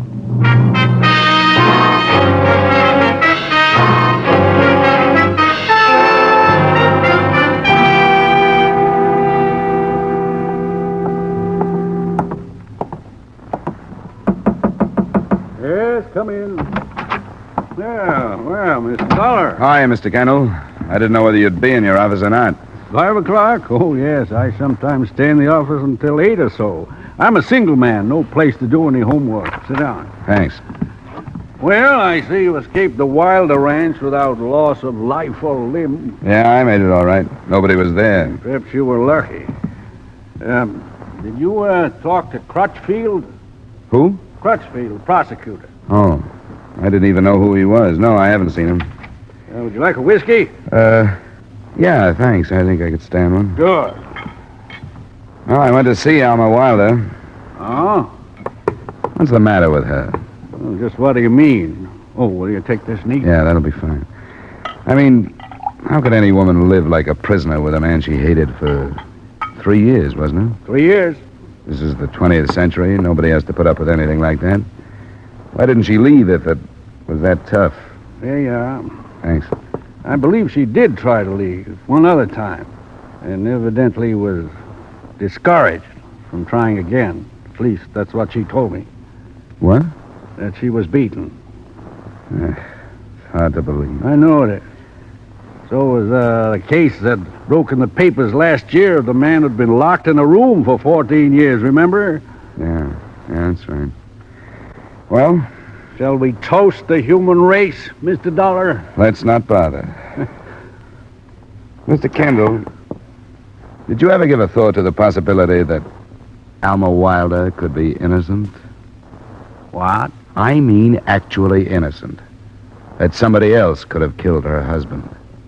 Mr. Dollar, if you've come into any information pertinent to this case, I want to know about it. Well, it's not quite information yet, but maybe it will be. What was its source? I can't tell you that now. Why not? Came to me in confidence. I've got to keep it that way. But I faced Alma with it. The way she reacted makes me think that there's something to it. What'd you say to her? I asked her if somebody we don't know about got rid of her husband for her. How'd she answer? Naturally, she said no. And I don't believe it. Has anything you've learned pointed to the identity of this person? No. Well, until we can be more specific, this is worthless as testimony. Yeah, I know that. I'd give anything to produce a witness that would blast Crutchfield's case from here to the state capitol. Yeah, but it's too much to hope for.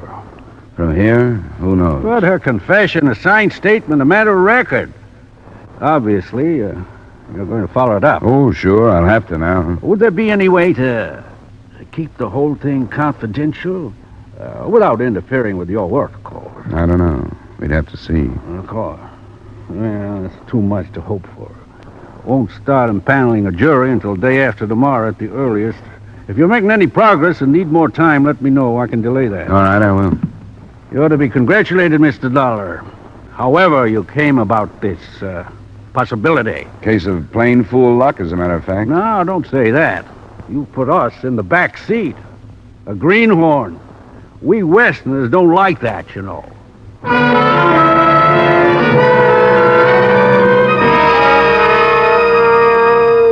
I turned in early, and the next morning I looked up the arresting officer in the Wilder case, the man who had supervised what little work had been done on it. As not only a greenhorn, but a Johnny-come-lately, I expected a lot less cooperation than I got. Well, I'll be danged. I don't know what to make of that. She's a queer one, all right, but I never thought of nothing like that. Maybe there isn't a thing to it, but... Well, how did she act that night? Well, she was kind of numb when I got out there, acted dazed. She didn't talk till the next morning. Russell, that's the brother, says he was an eyewitness. His wife didn't see nothing, and an old-timer that works out there says he didn't either. I suppose it's pretty late to run a paraffin test on her, isn't it? Well, we can try. I don't hold much by 'em myself when you're trying to prove somebody didn't fire a gun. When you want to know did they, then they're all right, I guess. We'll test her, though. And the rifle? Yep, I'll send that back through again. Got her prints off of it, but we'll see what else. I know this is a lot of trouble. No, we need nothing. We don't get many like this, and to tell you the truth, I sort of enjoy trying to work out these things.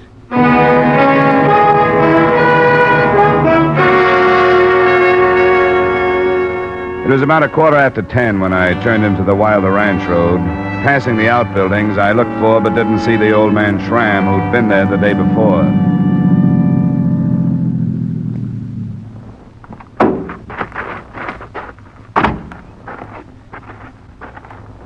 You got business here, mister? Yeah. Are you Russell Wilder? I don't remember asking you to come. I don't do business with anybody I don't know. So I think you better get back in your car and drive on out. I think you'll talk with me, Mr. Wilder. What about? The Britannia Life Insurance Company sent me out. A few things to take care of on your brother's policies. You aren't the salesman we bought from? No, I came out from Hartford, Connecticut. Why'd you come all the way from there? There's quite a bit of money involved. Company wants to be sure everything's in order. Jarvis and I kept our own books. Everything's in order. There seem to be a few loose ends to take care of. Not that I know about. I understand you saw your brother's wife kill him. I saw it. That's what you told the police. But it's not true. Maybe I didn't hear you. Sometimes it doesn't do any good to throw your weight around, no matter what kind of reputation you got for being rough. This is one of those times, Wilder. So take it easy. Then you better get out of here. Get off my land. You can put me off. It won't do you any good. Murder doesn't brush off that easy. And you're in this one up to your neck. Say what you got to say. I said it. You didn't see your brother get killed. You know it, and the police are working now to prove it. I saw it. What were you doing outside at 11 at night? Didn't the sound of the shot bring you out? She killed him. It's not the open and shut case you thought they had against her. Why did you lie about seeing her shoot him? Didn't make any difference. I do things the way I think they ought to be done. You got no right to ask me questions. I don't have to ask you anymore. I've found out all I want. Yeah, wait a minute. Let go of me, you big... What do you want? She killed him. It was the same as if I saw her. They know she killed him. No, they don't. She said she did. Now they want to find out why she said it. She's not the only one in the picture anymore. You're in it, too. You could have done it. Kill my own brother? Your reputation says you could have. You're mean, full of hate. Both of you seem to get a lot of satisfaction out of kicking your wives around. If that's what passed for love in your marriages, what can you expect people to think about the association between you and Jarvis? You don't kill your brother. Why not? For the insurance money and the ranch? I'll kill you if you don't stop talking like that. You know, Wilder, I think you would. I guess that tells me everything I wanted to know.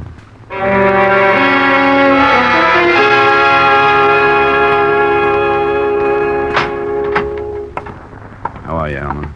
I'm all right. Just been out to the ranch. I'll never see it again. And I finally met your brother-in-law. Or him again. How did you happen to marry Jarvis? Because my friends were all married. I wanted to be. I was dumb enough to believe his promises. He could be different when he wanted to be. A long time ago, anyway. The rifle you shot him with, was it his? Yes? But you knew where he kept it, huh? Yes, in the bedroom. He kept it loaded? Yes. And you took it when you tried to sneak out of the house? Yes. I had my mind made up to kill him this time if he tried to stop me. He was asleep, and you got up. And got dressed. Shirt, and Levi's, and some shoes. He didn't wake up while you were dressing? What if he had? Were you near the rifle? Yes. Was there a cartridge in the chamber? I don't know very much about them. I think so. You ever shot the rifle before? One like it, a long time ago. How did you cock the rifle? With the lever or with the hammer? What? When you shot him, did you cock the rifle with the hammer or the lever? I'm not sure now. What difference does it make? A lot of difference. You'd cock it one way if a cartridge was in the chamber, and the other way if you had to bring one up from the magazine. You know that. Yes. Well, which way? I don't remember, and it doesn't make any difference. Yes, it does. One way would have left an ejected cartridge on the ground, and the police would have found it. They didn't ask me these questions. They didn't have any reason not to believe your confession. It's true. Did Russell see you kill your husband? Yes. Did he tell the police he saw you? Yes, he said she killed my brother. I'm a witness. I saw her. He said that. He was lying, wasn't he? No, he saw me. He told me he was lying. No, he didn't. He saw me. Oh, stop He it. didn't see you. He didn't see you because you didn't kill him. I did. Did Russell kill him? Did he? He could have. Come on, tell me the truth, Alma. I can't stand it. I can't stand it. Tell me the truth. Mr. Dollar. Huh? What is it? Officer Dandy sent word he wants you to come over. Can't it wait? He says it's mighty important and you better come. All right. It wouldn't have to be so rough, you know, Alma.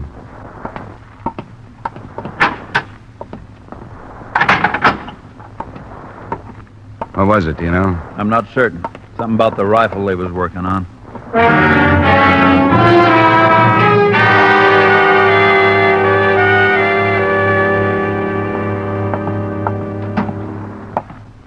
I think we did her, Dollar. I think we did her. I hope so. Here, look, right here.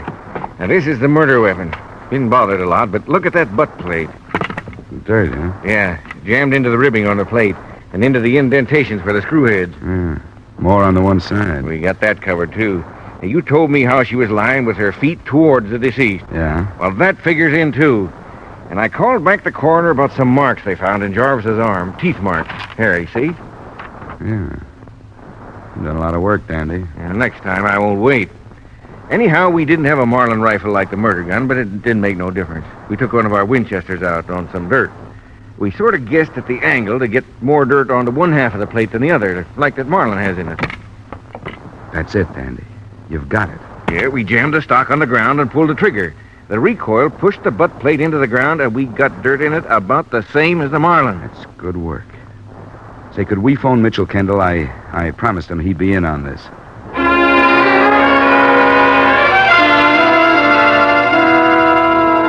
Officer Dandy and I waited 20 minutes for Kendall outside Alma Wilder's cell, and we went in without him. It took her a while to realize how much we knew now about what had happened. Why do you want to keep on saying that, Miss Wilder? It ain't true. It can't be. You didn't know anything about that rifle. You didn't have it when you left the house. Jarvis had it when he came out after you, didn't he? I'm scared. I don't know what happened. We can tell you. He tried to stop you outside with a rifle. It was cocked. I don't know. We do, Alma. He tried to stop you and you bit him. He threw you with one arm and the rifle fell from the other. It went off when it hit the ground. Everything fits in. You were lying in such a way you couldn't have shot him and got there. Nothing you can say now will change it. We know what happened.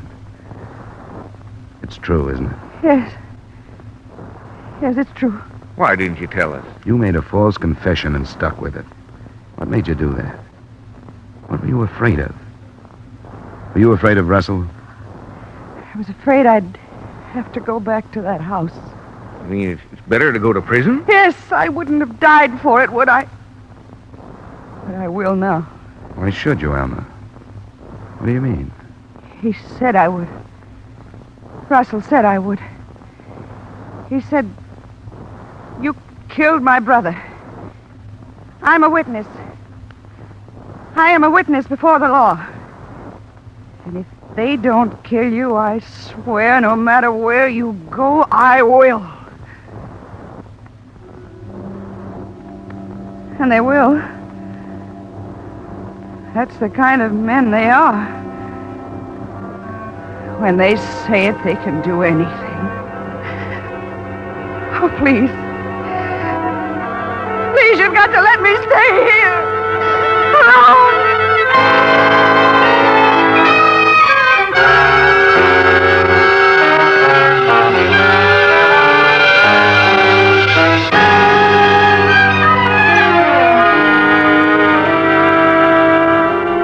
Expense account item 2, miscellaneous, $185. Item 3, same as item 1, transportation back to Hartford. Expense account total, $540. Remarks? No pleasant ones.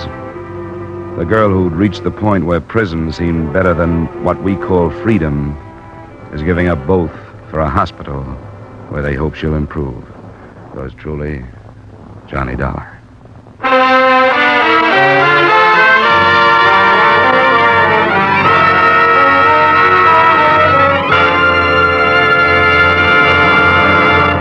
Yours truly, Johnny Dollar, stars Edmund O'Brien in the title role and is written by Gil Doud with music by Wilbur Hatch. Edmund O'Brien's latest picture is the Paramount Picture production, The Redhead and the Cowboy. Featured in tonight's cast were Parley Bear, Tim Graham, Bill Conrad, Herb Butterfield, and Mary Lansing. Yours truly, Johnny Dollar, is produced and directed by Jaime Del Valle. This is Dick Cutting inviting you to join us next week at this time when Edmund O'Brien returns as Yours truly, Johnny Dollar.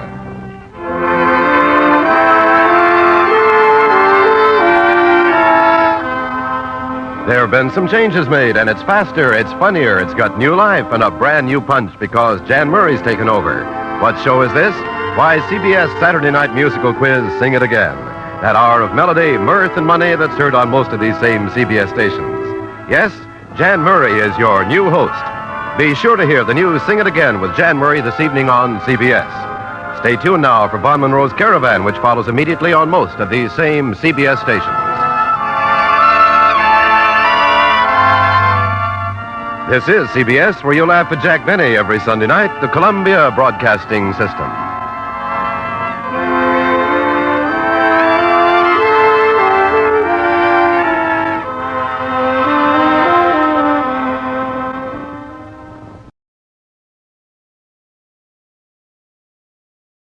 From Hollywood, it's time now for Edmund O'Brien as Johnny Dollar. Mickey McQueen, Johnny. How are you? Mickey? I tried to phone you a couple of times, but I never reached you. Well, I'm out a lot these days. Well, I heard about your promotion to sergeant, Mickey. Nice going. That isn't good. They're taking my beat away from me and putting me behind the desk. I've got to talk to a friend about it. Will you be home tonight? Well, you really sound worried, Mickey. What is it? Nothing yet, Johnny, but there'll be murder before it's finished. My mind's made up. I want to talk to you about it. Sure, Mickey. I'll be here any time you want to come up.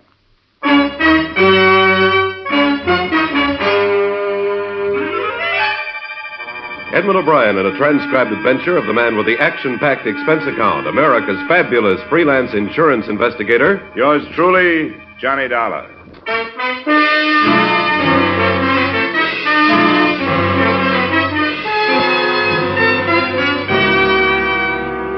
Expense account submitted by Special Investigator Johnny Dollar, to whom it may concern, Hartford Police Headquarters, Hartford, Connecticut.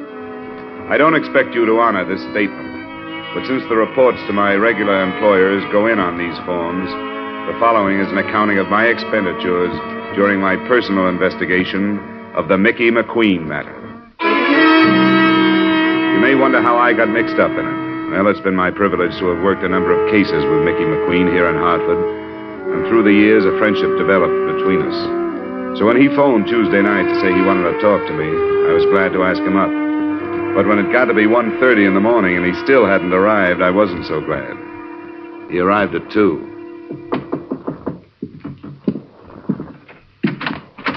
I'm sorry I'm late, Johnny. Yeah, what held you up? I was about to drop off. I had to think, Johnny. Ah. You're in uniform, Mickey. What about your beat? Yeah, my beat won't miss me. After 20 years of walking it from dark till dawn, checking its doors and passing the time of night with its people, drunk and sober. Is it too late for a drink, Mickey? I got your brand, some Irish. Yes, that was good of you. I've been a good policeman, Johnny. I can say that without sounding like I'm stuck on myself, can't I now? Oh, I've never heard anybody else say anything else, Mickey. And I've got more friends to my credit than I have arrests. I'll say that. But I've got a quiet beat. I think there are quieter beats in town. Maybe you're lucky. Here's to it. All right. But be careful what it is. There's murder being done and planned right this minute, Johnny, and them that could stop it don't have the heart, right or wrong. What are you talking about? I know what I'm talking about. Are you feeling all right? Feeling all right? I'm as healthy as I was yesterday, ain't I now? I didn't see you yesterday. Yet they're taking my job, putting me behind a desk. A degrading end for a man that's been active for 20 years. After 20 years on your feet, you should take a rest. You've earned one. The very words of the commission, Johnny. But, Johnny, Yeah, Mickey? Never mind. The devil take them all. I've used up enough of your time. Now, wait a minute. You came over to talk about something more than your new job. What's this stuff about murder being planned and being done? I shouldn't have said it. I wish you'd forget it. What's the matter with you? You know me well enough to tell me. You know me well enough to know I'll keep any confidence you want me to keep. You're a good friend, Johnny. Maybe that's why I've changed my mind about telling you. Then why did you come over? Because I thought I was going to talk to you, but I'm not now. All right, it's your business. But you're acting like a kid. Now, if you don't have anything to say to me, it's after 2. I have a job in the morning. All right, Johnny. I'm sorry I bothered you. I'll say good night.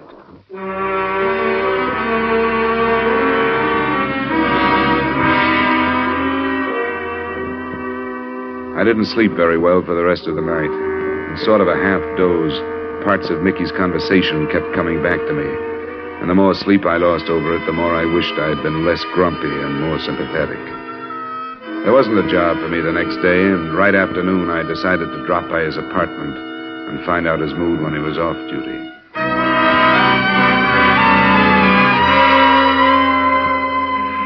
Mickey's apartment occupied the ground floor of a narrow gray row house not far from mine. I could hear a woman crying somewhere inside. I smelled domestic trouble, but I pushed the buzzer anyway.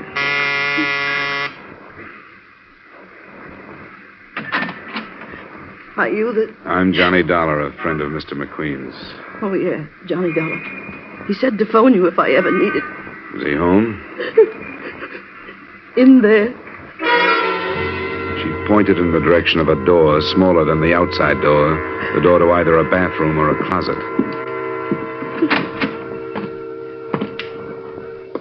It was a closet. The clothes were bunched at one end of the rod, and from the other, still in uniform, his own polished leather belt drawn tightly around his neck, hung Mickey McQueen. I walked back into the lace-curtained living room. The woman who had let me in was in her middle 30s. She wore too much makeup, and her white blonde hair was anything but natural. She had stopped crying, and she acted as if she were waiting for me to start something. Well, what about it? Do you explain yourself, or do I get 3 guesses? Never mind that look. I only live here. Oh? I didn't know Mickey had a wife. Oh, maybe he was ashamed of me. My name is Thelma. Sorry, Thelma. You're an old friend of Mickey's? Yeah, but he never told me about you. Had you seen him lately? Yeah, last night. First he phoned me, then he came by to talk to me. What did he say? I'm not sure. He was pretty handy with double talk. Maybe I was supposed to understand it, but I didn't. What was it about? About his job, change he was making, and something about murders being planned and done, and nobody doing anything to stop them. Then he didn't tell you What? that I was leaving him. He's never mentioned you. Why were you leaving him? Oh, because it was all wrong. I never should have married him in the first place. Why did you? Because he was the kindest, most wonderful man that ever lived. Does that answer your question? Not quite. Is there more? Did you know his first wife? Yeah. Well, then I guess you know he took her death pretty hard. He'd been married 10 years. I met him after she died. He was lonely, and so was I. Well, he was pretty wonderful to me. I thought I could help him. It wasn't because of him I was leaving. It was me. But I never thought he'd do this. I don't think he did. What do you mean? I think he was murdered. Why? When did you find him? Oh, I came home about a half hour before you got here. Have you phoned the police? Not yet. I didn't know what to do. Where'd you been? I told you I was leaving him. I've been living in a hotel. Does it matter? Well, why'd you come back? Well, just to get some things I'd left. Why are you asking me these things? When it's murder, there's bound to be a lot of questions. I don't think it was. Everybody loved him. He didn't have an enemy in the world.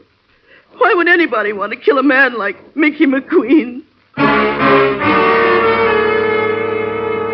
the rest of the day, I tried to talk myself into leaving the matter in the hands of the police where it belonged, but I couldn't do it. That night, I started making the rounds of Mickey's beat.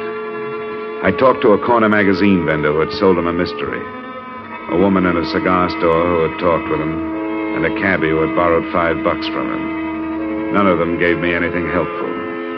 My next stop was the Cedric Hotel, where I looked up the house detective, Ned Martin. Oh, poor old Mickey. I'll miss him. So will I. Did you see him last night? Yeah, he dropped in.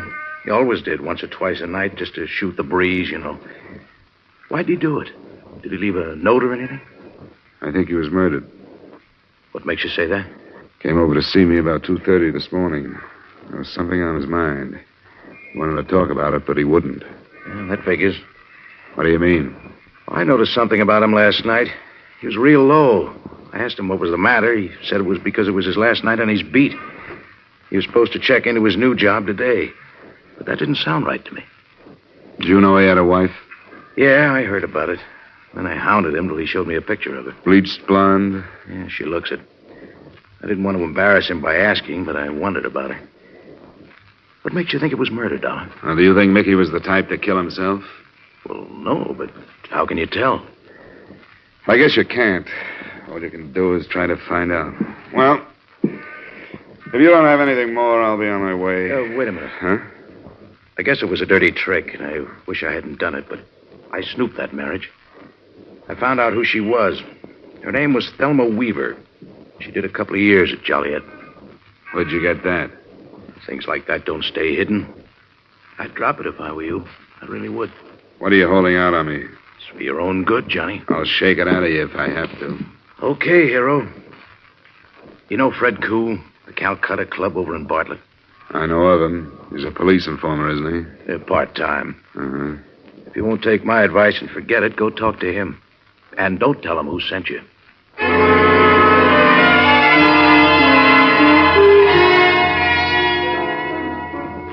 What do you want? I want to talk to you about Mickey McQueen. Do you have an office? You're a cop, too? Only a private one. I was a friend of Mickey's. Oh, sure. Roy. Yes? I'm in my office for a little while. If there's any trouble, buzz me. Roger, Fred. Come on, this way.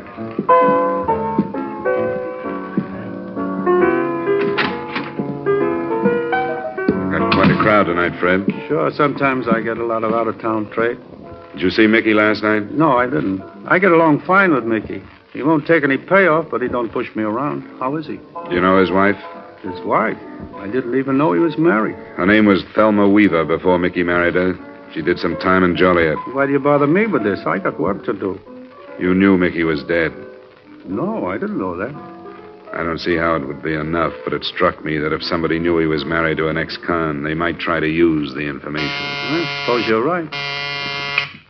Yeah? Roy, Fred, I think you'd better come out. Important? Yes, I think so. Be right out. Pardon me, Dollar. A little trouble outside. Wait here. I'll come right back.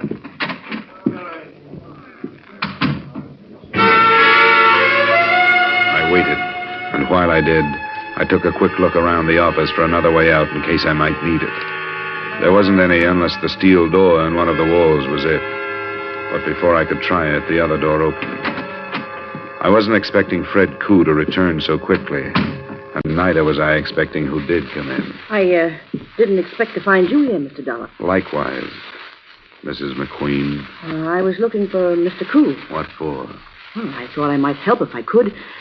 Mickey kept this notebook, you see, where he wrote down all the places he stopped when he made his rounds. This place was one of them.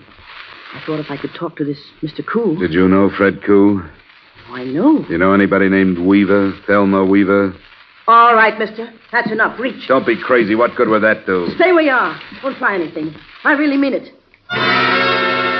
She looked like she really meant it. It was a small revolver, Colt 25. I didn't know whether she had come in meaning to use it on Fred Koo or me, but it didn't make much difference at the moment. She had it pointed at my midsection. I couldn't figure her. She held her little revolver as if she was used to the feel of it, but there had been something actressy about the way she said reach. I couldn't figure her, but I decided not to take a chance.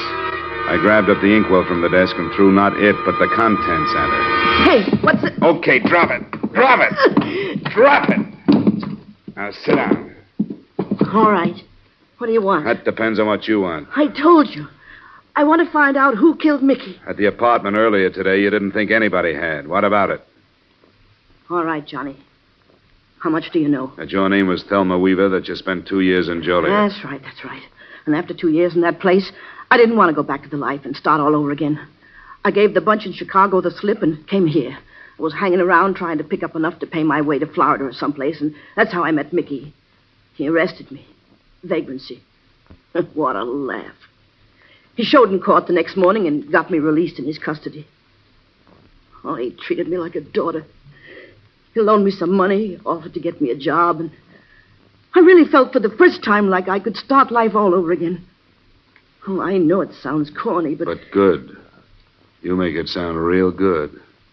You don't believe me, do you? Sure. I believe you as far as you've gone. I even believe the part about starting a new life.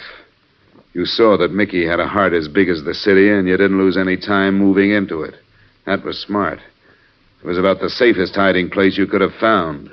For you, but not for Mickey. How did I know about Fred Koo? Somebody spotted me and told him. And he didn't waste any time getting in touch with Chicago. Those men out there, they all from Chicago? Well, most of them. Did you spot the tall one? He talks with an English accent. Yeah, I remember him. Roy? That's him. He came first. He checked the possibilities on Mickey's beat, and then he found out about Mickey being moved over to a new job. Where was he being moved? Some desk job. Where? At the police arsenal. The arsenal. How did Roy find that out? I told him. I had to. He made me tell him. What are Roy's plans, do you know? Yeah, the Marquardt building. The one that has all the wholesale jewelers. No, that's no good. Mickey was supposed to help them with a job of that size, or they'd reveal that he was married to an ex-con. That's not enough. They must have more than that on you or him. Oh, I might as well tell you. Can't hurt me now any more than I've been hurt. His name is Roy Weaver. I'm married to him. He threatened to bring bigamy charges unless Mickey helped him. That would do it. With your record, bigamy would be a long stretch. Yeah, 5 years. Mickey would do almost anything rather than cause me that. Who killed him? Roy did. I wasn't there. I swear I wasn't. But they met him after he got through work at 5:30 this morning. Why did they kill him? Mickey was all ready for his new job, and he had the keys to the arsenal. Here's your gun. If you're on the level, you may need it, and the caliber's too small to do me any good. What are you going to do? I'm going to the police. Why not use the phone? It'll be tapped, and it would take too long to explain it. That bunch would be in here before I got started. I wouldn't try it if I were you. Where are you going, Dollar? I'm going home. I was waiting for Fred Koo, but I guess he decided not to bother. Fred had to leave. Did Mrs. Weaver entertain you with her sordid story? Yeah, it was very pleasant. She's a charming girl. You were going home to think about it. Well, if you don't mind, get out of my way. Carl, Benson. I'm afraid I do mind. I couldn't chance having Fred interrupted at the arsenal. Get out of my way! Hey, where you gone? Come on! That's enough! Ah, that's fine, Carl. Now, shall we go back to the office and wait? Bring him along, Carl. It's a pity you became involved in this, Dollar. I'd hoped there wouldn't have to be any more violence. You did stop him. Yes. Thanks for the buzz, darling. Oh, it was a pleasure. Look what the skunk did to my dress. Did Fred get started all right? He's well on his way. Should be back within the hour. Hey, Mr. Weaver, what do we do with this guy? Oh, keep him out of the way. Put him in there. And see that he stays quiet. Sure. Hey, you. Turn around.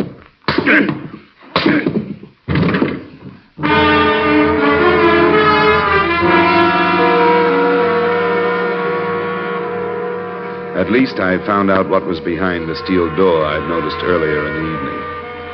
When my eyes opened, and I got accustomed to the light from a single dust-covered bulb, I realized that I was in a sort of wine cellar. There were some bottles, but most of the storage space was taken up by a large and varied assortment of birdless tools. There were a few weapons, too, but I knew they were nothing compared to what Fred would bring back if the raid on the arsenal was successful. I glanced at my watch at 11:15, and right after that, I heard the heavy latch on the door being turned. I got back into my position on the floor, closed my eyes, and listened. Don't forget the bars, Carl. We'll need them for the inside doors. I got you. Hey, Benson, you take these. I'll bring the rest. You want the guns in there, Mr. Weaver? We won't need them. Crocker. Yeah? Listen closely now. We're behind schedule. Both cars are in back. In the Buick, you'll find the things from the arsenal. Yeah. I want you to move half of them over into the Cadillac. What about the grenades, Roy? They're in a case marked CN-DM, irritant gas M6. I got it. Open the case and put half in the Buick. The most important is the cordite powder for the vaults. There are 2 boxes. Put one in the trunk of each car. Right. Be careful. It's very touchy stuff. Yeah, I know. I've handled it before. All right, get along then, and hurry. It won't take long. Now, Fred will be in charge of one car. I'll be in the other. It's all right. We're agreed that we'll meet at the north entrance at midnight, both to approach the building from the east on Lincoln. You will have dropped 2 men to guard the south entrance. 2 of my men will subdue the guard at the north. Yeah, they better. They'll spring the alarm in a big hurry. You can trust me. They'll use Thompson's. Thelma! Yes, Roy? Where are you going? Well, don't be so snoopy. I'm going to powder my nose. You're coming with us. Sure, Roy, if you want me to. I don't need you, but I don't think I should feel safe without you with me. Don't be long. I'll be right back. Think everything is ready from in here, Mr. Weaver. Good. Go to the cars then, Carl. What about the Seamus there? Oh, lock him up again. We'll decide what to do when we come back. I guess he can't cause no harm in there.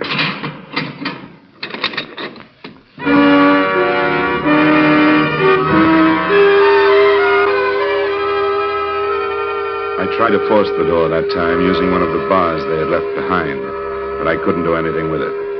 Then I started poking the cement walls. I knew better than to expect to find any other exit, but with the biggest burglary in the history of Hartford underway, I had to do something. I kept a check on the time, and it was 20 minutes before they were due to arrive at the Marquardt building when a sound stopped me. The steel door was being opened. I moved behind it, still holding my bar. Dollar, it's Ned Martin. You in here? Yeah, Martin. I'm here. How did you know I was here? Some dame phoned the hotel. She told me you were here. Why should she call you? How should I know? I don't even know who it was. She just said she knew you came to the hotel and that you were locked up in here. I mentioned the Calcutta to you, so I came over to see what it was all about. Now, what's the matter? Don't you believe me? I don't know what to believe. You said you were holding something out on me when I talked to you. I was. I knew Fred Koo was selling the information about Mickey's wife to some guns from Chicago. I knew it could have led to trouble. Why didn't you tell me? You said it was for my own good. I thought it was, and mine too. I didn't want you to know so much you'd have to tell where you learned it, to prove how smart you were. I don't like this kind of stuff. You got a car? Yeah, but it stays right where it's parked till you tell me what's going on. This Chicago bunch raided the police arsenal. They're armed with everything from cordite to Tommy guns. They're going into the Marcotte building in less than 20 minutes. What's that? Wholesale jewelers. Would you take me out there? I'll take you part way if you're crazy enough to want to go. That's good enough. Let's get into the office.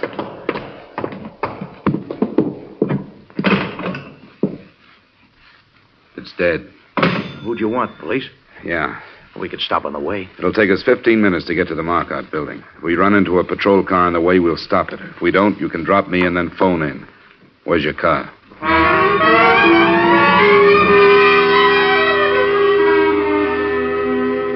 At the speed we traveled, we should have at least picked up a traffic cop, but we didn't. Martin wouldn't take me any closer than the corner of Atlantic and Milton. We reached there at 12 minutes after 12. That gave me 2 minutes to get to the Marcotte building. I didn't make it before they arrived, but it didn't make any difference. Both cars had pulled up and were unloading men. From a doorway about 50 yards down, I spotted Fred Koo and Roy Weaver. Then I saw Thelma. She got out of the Buick and started toward me. Thelma, where are you going? Weaver shouted at her, but she didn't answer. Instead, she stopped, and I saw the little gun glitter in her hand as she turned back to them. Then I saw what she was aiming at. The trunk of the Buick, where the cordite powder was. Thelma! Thelma! Stop it! The car went up in a blast of powder and gasoline, and she moved back toward the other one.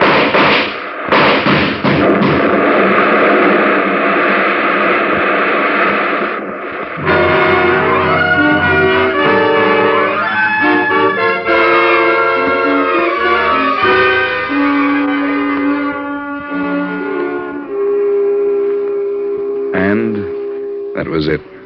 Thelma Weaver McQueen, as the department knows, was DOA at Emergency Hospital. None of the mob got out alive except Roy Weaver, who lived long enough to sign a confession to Mickey McQueen's murder. I want you to know that I may have lost a good friend, but you have lost a better policeman. I hope to see those early news accounts that called him a suicide corrected. Expense account total, no dollars and no cents. Yours truly, Johnny Dollar.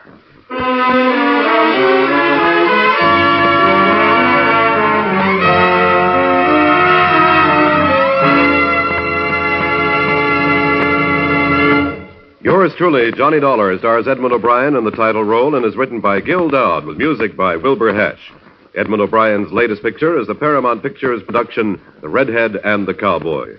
Featured in tonight's cast were Bill Conrad, Martha Wentworth, Herb Butterfield, Jack Moyles, and Ray Hartman. Yours truly, Johnny Dollar, was transcribed in Hollywood by Jaime Del Valle. This is Dick Cutting inviting you to join us next week at this time when Edmund O'Brien returns as Yours truly, Johnny Dollar.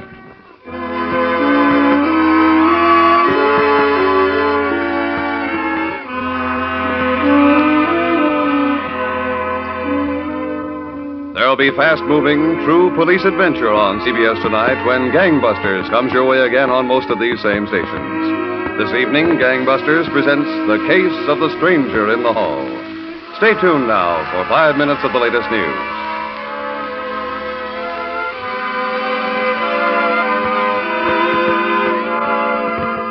This is CBS, where you laugh at Jack Benny every Sunday night, the Columbia Broadcasting System.